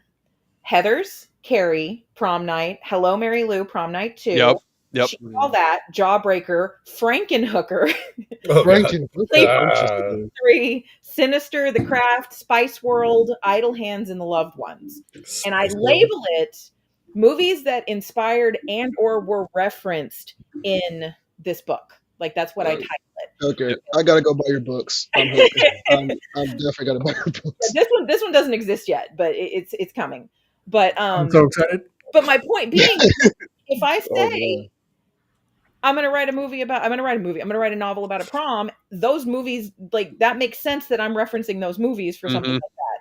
If I had thrown, like, I have Carrie, Prom Night 2, and then I throw Frankenhooker in, it's not weird, you know? Because clearly I'm going to do something involving a prom, but then there's going to be a little Frankenhooker involved. Mm-hmm. So if this dude had Prom Night, Carrie, Pretty in Pink, and then randomly put Reanimator in there, that's interesting. But what is the point of putting movies that nobody can really see the purpose behind it? And just saying, I don't know. It makes me wonder if this dude knows exactly what he's doing, what his point of view is artistically. And I'm not saying he has a bad one. I'm saying he hasn't found it. Yeah. I think that's a fair assessment. Because he has taste in movies. Those are some interesting movies. Those are, I mean, I would say as a whole, those are good movies to choose from if you're choosing to reference back to some. But yeah, again, I would have been more like understanding if he had pointed out like Prom Night 2 or Carrie, or, you know, kind of like narrowed it in to films that actually make a little bit more sense in the context of the actual film. What an odd thing. I'm very interested if he gets to do another one. So I'm gonna hope so, because I think for your first shot, your first attempt out there, he did a decent job. He did a strong job. I'm actually, I don't think I've given my score yet, but I gave it a 4. I thought he did a good job directing. I think I would probably come back after our conversation, because like I said, what he did was he put out a list of movies that horror fans and diehards know and love passionately, and he did that. And then they're going to watch his movie and be like, no. Yeah. It puts him under a magnifying glass unfairly. Yeah, it does. So that's why I say I wish this article had been titled, you know, what movies that inspired me creatively, or his favorite movies. Yeah. Mm-hmm. If he was like, my favorite films, instead of films that influenced Prom Queen. Yeah. I don't know, man. I'm at a 3 on the direction, so.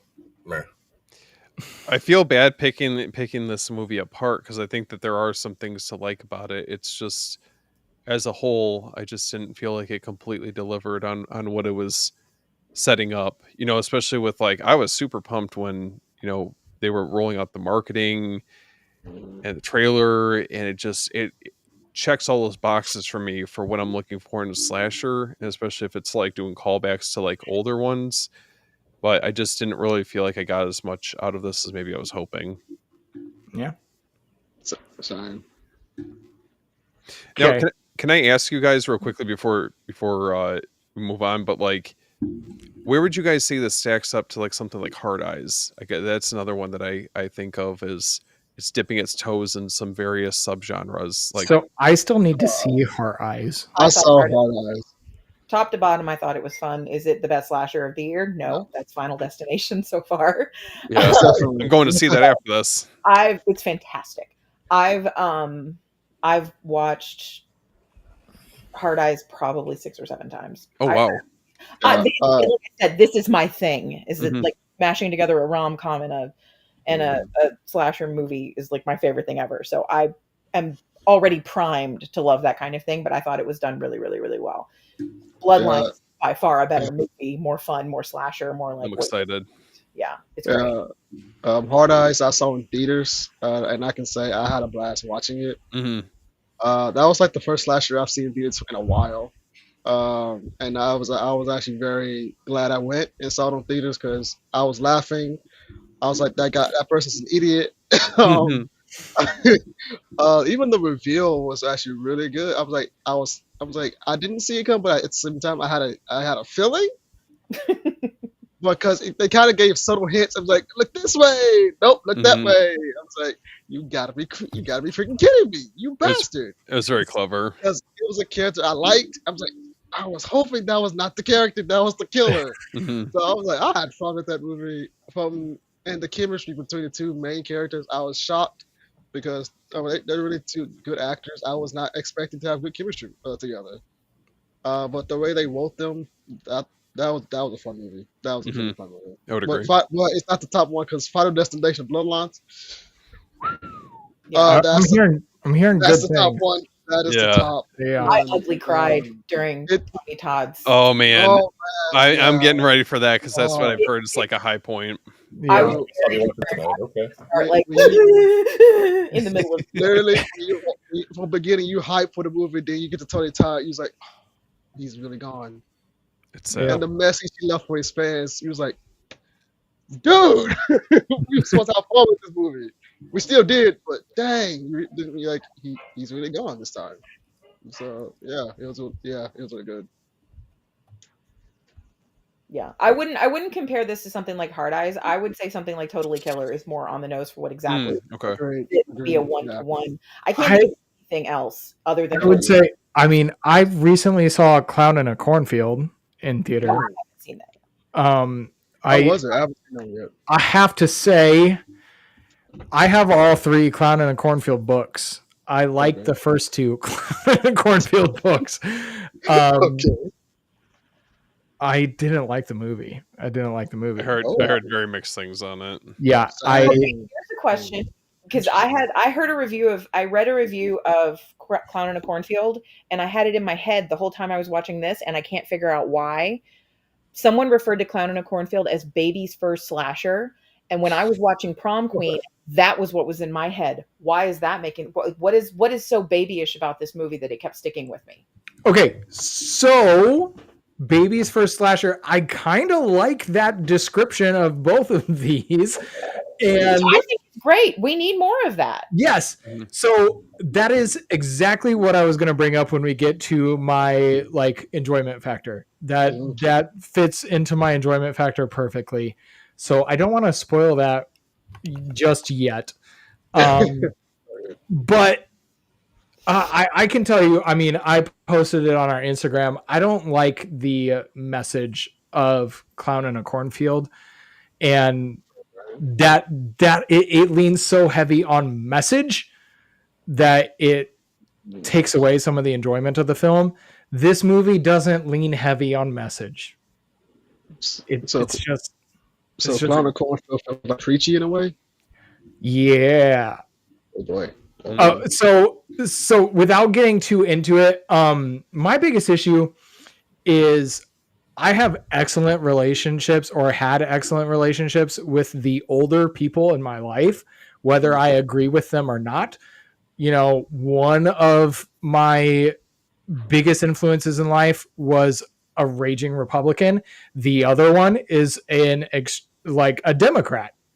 So I have amazing relationships with the older people in my life on all sides, from all walks of life, because I think there's a lot to be learned from people who have lasted 70 plus years and are still hanging on.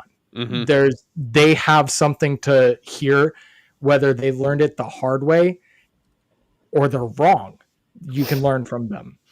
Clown in a Cornfield literally at one point tells you the message at the end of the movie is stay away from people who think differently than you. And that rubs me wrong. Like, it's played as a joke, but I'm like, nope, that is the point of the movie. So I just don't necessarily love that about it. So I did enjoy the rest of it. I don't hate the film at all. I don't like necessarily the heavy-handed message delivery. I think there's still a way to deliver the same message without being as preachy. But all of that aside, let's go it factor on this, and then we'll jump into how entertained were you. But it factor, this is kind of a tough one because we are early enough in this. So I was kind of going off the popularity of the first three films and the R.L. Stine books themselves. We don't have to spend a whole lot of time on this. I gave it a 3 on it factor, but we'll see how long it hangs on to that.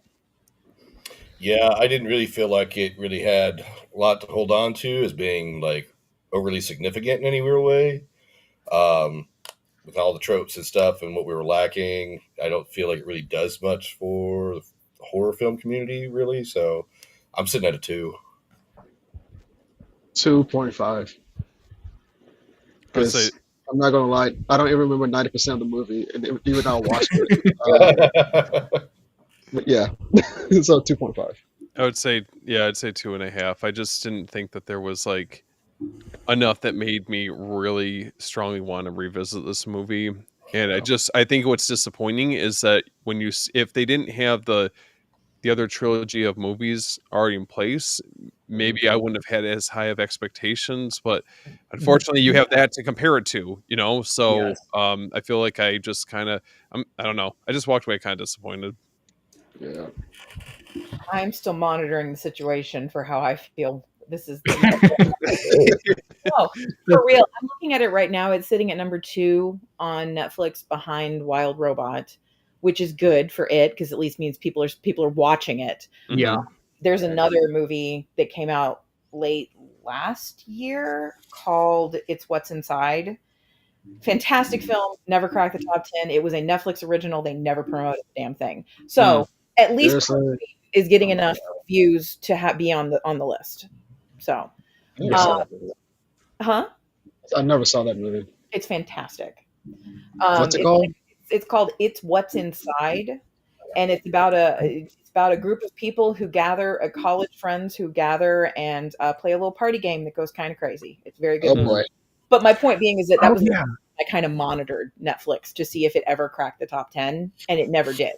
So, I did see that movie. I completely forgot about it. Never mind. I did see that movie. Sorry. Anyway, so Prom Queen, at least people are watching it. The vibe that I'm getting is that people don't really like it. I don't know if it's going outside of, I can't tell how far outside of the horror community it's penetrating. I don't know if the kids are watching this. I don't know if it's anybody other than people who've been waiting for it. I don't know if it's breaking through because Netflix doesn't share that information. But I know that everything I'm seeing is disappointment overall. I don't think it's bad enough.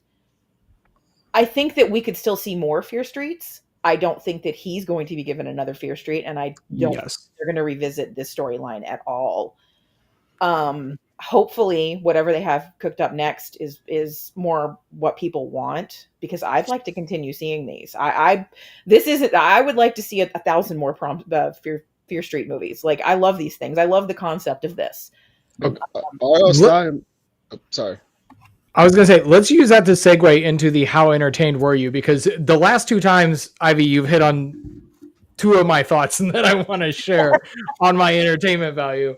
So, but if you want to go ahead, you can, or Well, no, I can. like I can't say like, but the thing is that whenever I'm talking about it factor, we're also looking at a place in horror in general where this is kind of a it's just another data point in that we're coming into fun horror, we're coming into slashers getting big again, we're coming into that kind of thing. And so I think in that aspect it's very interesting that this is what we're seeing, but as on its own, this is not going to be, whenever people talk about the slasher boom of 2025, this is not going to be one of the movies they mention. And Fear Street kicked it off. But they're going to be talking about Bloodline. So overall, how entertained were we? This is where, okay, we've been pretty hard on this film so far. This is where I'm going to come in right away. I'm an 8. It did bounce between 7 and 8 for me, because I still enjoyed my time with this film. It is a crisp 90 minutes. Love that. I do think I didn't need the last 20 minutes, okay? If we had given more time at the beginning for the character development, like I said. But what, Ivy, you were just saying, I want more Fear Street movies. Mm-hmm. And I don't care if they're super interconnected or not. Just put them in Shadyside and tell a new story each time. If I had a Fear Street movie every year in October, I'll be eating happy. Whether they are all fantastic or not, I'm going to show up for the story, because R.L. Stine wrote a bunch of books. Hundreds. Shitload. Yes. Hundreds. Are all of them, well, some people are going to say all of them are great, but we remember some more than we remember others. And that's the same for these movies. And I'm okay with that. I enjoy, like I say a lot, horror should entertain, or it should always entertain, but it should be purely entertainment, or it should get under your skin. This doesn't get under my skin, but I was entertained. Mm-hmm. I was entertained. And so the degree that it entertained me might not have been as high as the original trilogy. The original trilogy didn't get under my skin, but I was entertained a lot. I remember waiting each month for that next installment. This, if you told me there is another Fear Street coming out, which Stine has said there are 3 more in the works. I think he said different writers too. Different writers doing different treatments of each. Yes. Yeah. So we will see what the feedback on this one is, if that keeps happening. I can see them going a different direction with the next one if the feedback on this one isn't great. But the thing is, I don't hate this movie at all. Like I said, it's an 8. I will watch this movie again. I know I will, because it hits a lot of the 80s slasher put on in the background while I'm cleaning or whatever vibes that I'm fine with. I got a nice synthwave soundtrack. Get some decent scares in there, whatever. I mean, I wasn't really scared. It was fine. But Tim, you can be honest. Yeah, I'll be honest. Slashers never scare me, but I'm okay with more Fear Street, and I'm okay with them not all being top, like the best quality. There are going to be some that aren't as memorable as others, and I'm okay with that. But to the other point that Ivy said about Baby's First Slasher, that's what I feel like a lot of people, when we come down on these movies, forget that R.L. Stine's Fear Street was not writing adult level Stephen King horror. No. He was writing horror for kids. Yeah. This was, to those of us who grew up in the 90s, our gateway drug to the things that may have been forbidden by others. R.L. Stine was okay. That was acceptable. Some people might have said no, but R.L. Stine was, hey, this is in the kids section. This is in the young adult section. You can read that one. And it was that first taste of that world that the 80s had built for us, 70s and 80s had built for us, that maybe we weren't quite, old enough to see yet. And so when we come down on a Fear Street, part of me feels bad because we're coming down on it's a young adult slasher. Mm-hmm. It is R-rated, but it is still young adult. I think that is the difference. Comparing this to Legendary, okay, yeah, but hold up any Fear Street to Scream, it doesn't work because I think Scream is more of the adult slasher. This is a young adult movie, baby's first slasher. I kind of like that phrase, and I think that describes this decently well. I don't hold Fear Street movies to the same lofty standards as I do the next Mike Flanagan film. Not happening. Yeah. Because it fills a different niche for me. And that is one of simple slasher entertainment. So, like I said at the beginning, there were 3 things I kind of wanted out of this movie: high school drama, killer 80s vibes, and what was the other one? That one? I don't know. Well, dang it. Rewind to almost 2 hours ago. What I said then. The kills? Something about the kills? Decent kills. Not even memorable kills, because I think the decent kills is another thing that's young adult. I don't think they want to go too hard. We're not going Fulci on a young adult slasher film. It's the gateway drug. And that's not terrifying. Yeah, that's a lot of what I've seen about Clown in a Cornfield. They're gateway films. And that's why I don't want to come down too hard on it. But I mean, it's also not super remarkable in a lot of ways. But that's why I'm sitting at an 8. For a young adult slasher, give me more of these. Same reason I read a Fear Street book is the same reason I'll watch a Fear Street movie. Mm-hmm. Well, if you won't come down on it, I will. Oh God. I'm almost sad that this is Jonathan's first experience with the Fear Street movies. Should have started with the trilogy. Yeah. My biggest issue with the original trilogy is that the songs they chose for the 1994 and 94, they have songs that were from 99 playing in this movie, acting like it's totally fine.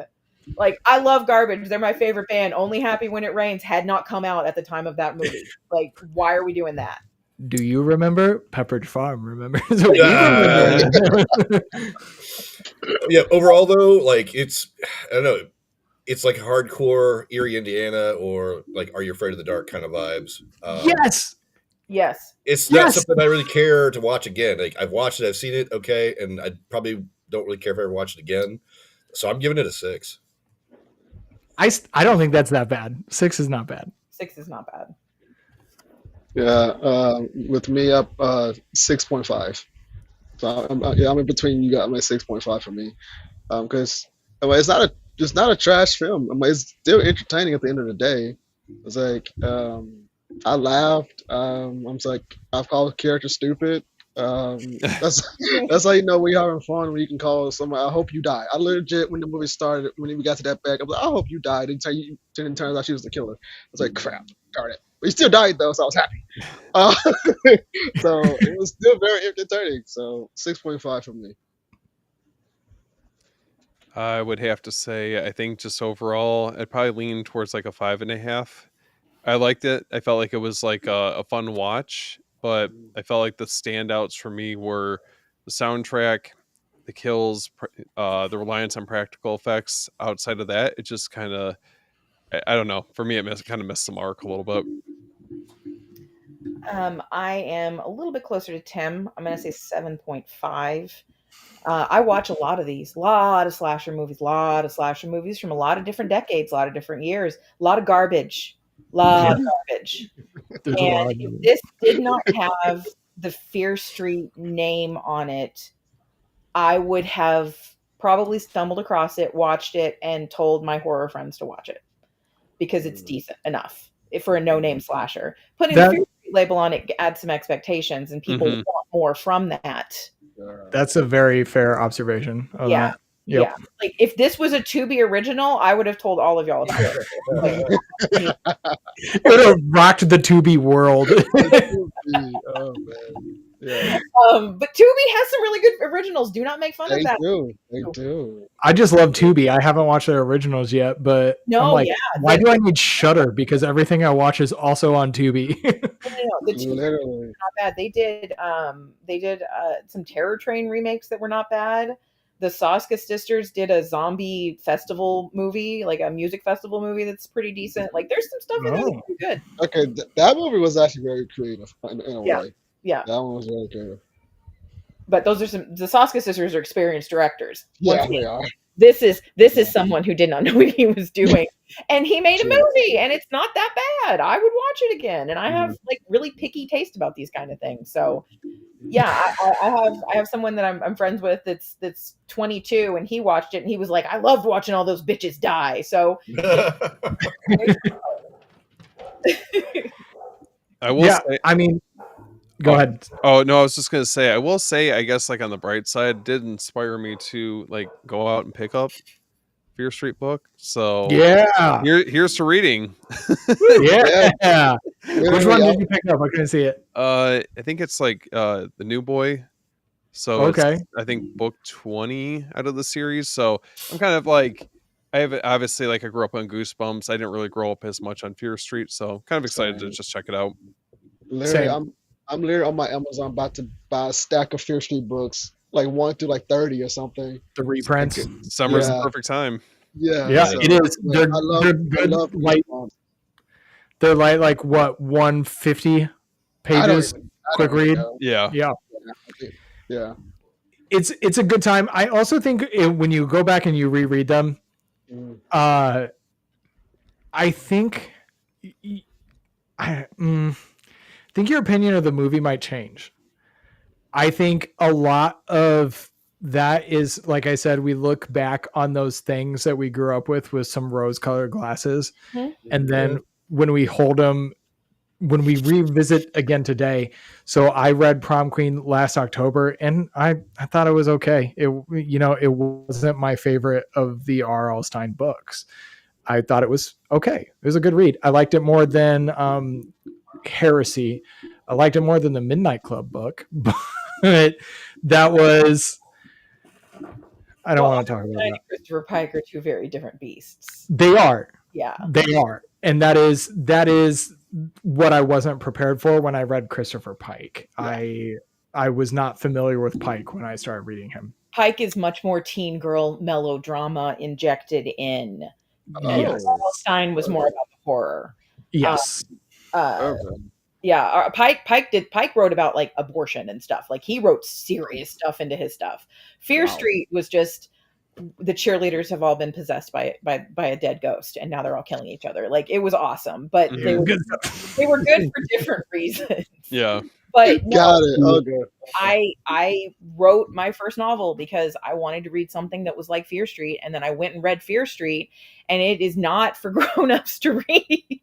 It's very middle grade type of writing. I mean, the content of the books is extremely like there's one of the newer Fear Street books, a horse eats someone, and he graphically writes about it. Like, yeah, he has somebody a mobster spreads some guy with peanut butter and oats, and a horse eats it, and that's in a children's book. But it's still the actual prose around it is very middle grade type of writing because it's not for adults. So I had to sit here and I had to figure out, how do I write this for adults, but also make it feel like that? And it's not an easy thing to do. And I think the original trilogy did do it.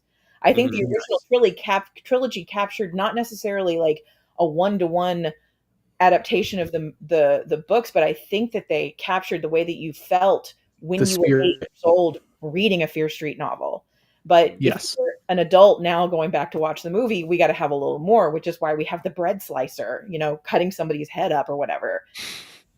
I'm going to implore you, Johnathan, do not judge the Fear Street brand by this movie. No. Go watch 1994. Go watch that one and watch the one set in the 70s, and you're going to want to finish it off with the 1666, whatever. But watch the other ones because they are really fun slashers that are more like teen movies that adults can enjoy, as opposed to this is 12-year-olds want to watch this. I can be open-minded. That's fine. Okay, on the original trilogy, I like the 1994 stuff. I'm a sucker for all forms of summer camp, so I love the 78. Yes. I love the 78. My biggest issue with 78 is they spend way too much time in those tunnels. Get out of the tunnels. I hate tunnels. But the jarring thing about 78 when I went back and revisited it is the murder of children. Yeah. I forgot that movie, like, we talk about a lot of slashers, but like the burning is mostly camp counselors that are dying. It's 20 somethings, older teenagers. The 78 Fear Street has kids being axed. I was like, this is intense. I forgot all about how intense that one got. And it was a little shocking because you don't often see like child massacres in slasher films, but Fear Street 78 went there. Yeah. Get all almost feel like Stephen King wrote that. There's a lot of stinking referenced in that movie too. But all right, so I did our math over here. We are at like a 32.5 on our average, which would round up to 3.5 stars out of 5, which I think is pretty positive for as much as we've said about this film. I think it probably would need some more reviews in here, but I think a 3 out of 5 is not misplaced on this film. I think that's probably accurate. It's a pretty decently made production. Looks good. Biggest issues here is some story issues don't quite line up and make sense. So, and I think, Ivy, you said it again when you were talking about he was writing middle grade books of horror. Mm-hmm. And I think when I say I'm going to revisit this movie, that's because I am looking at it. It is a middle grade slasher movie. It is not supposed to be made for adults. That's the way I think of it. But like you said, the first trilogy managed to do that. It was a fine dance of, here is an R-rated version of the books you read as a kid. That was what the first trilogy did. Mm-hmm. This one doesn't feel like that, but I still had a good time. So any other final thoughts from us? Any of you? What do you want to say about it? Go watch the movie for yourself and see how you feel about it. Yeah, I would agree. If somebody has any interest at all, they should check it out. It's a quick 90 minutes. They didn't, try to, for some reason, make it super long or crazy. It's an easy watch. It's, there's no reason not to if you got time. Yeah. That's a terrible review. There's no reason not to. You convinced me to go watch it again. Oh my God. It's not bad. It's fun. Now go watch it so we can get another one greenlit and get a better one.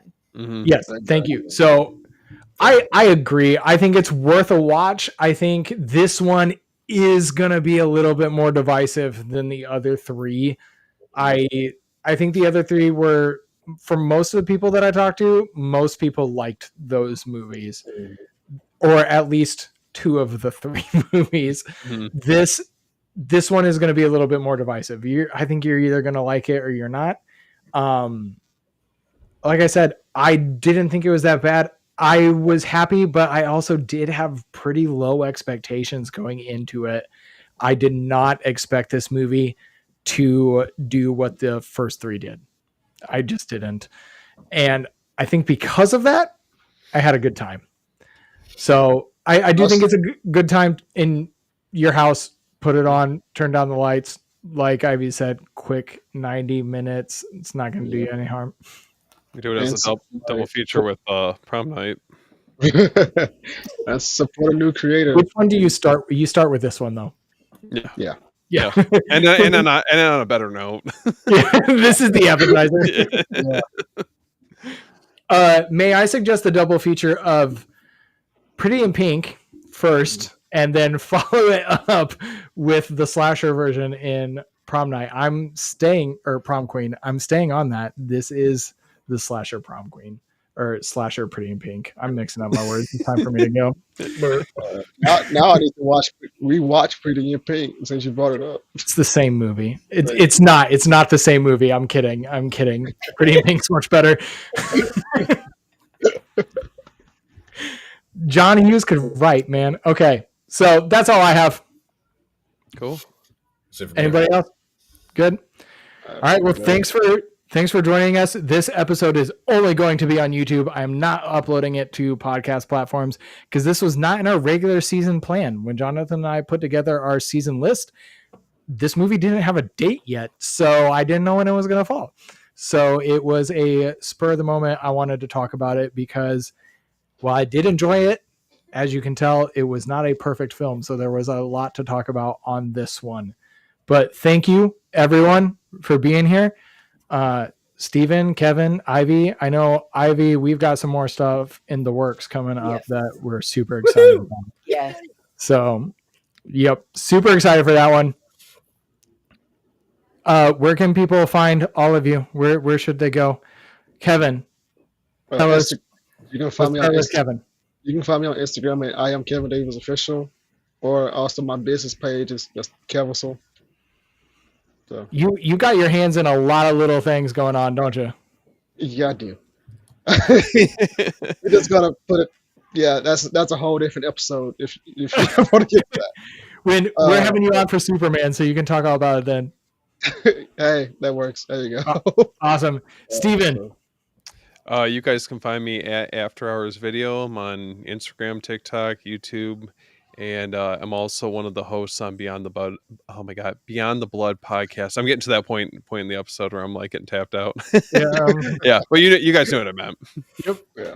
You got it. And Ivy. You can find me on Amazon, Ivy Tholen. Go search it. I'm there.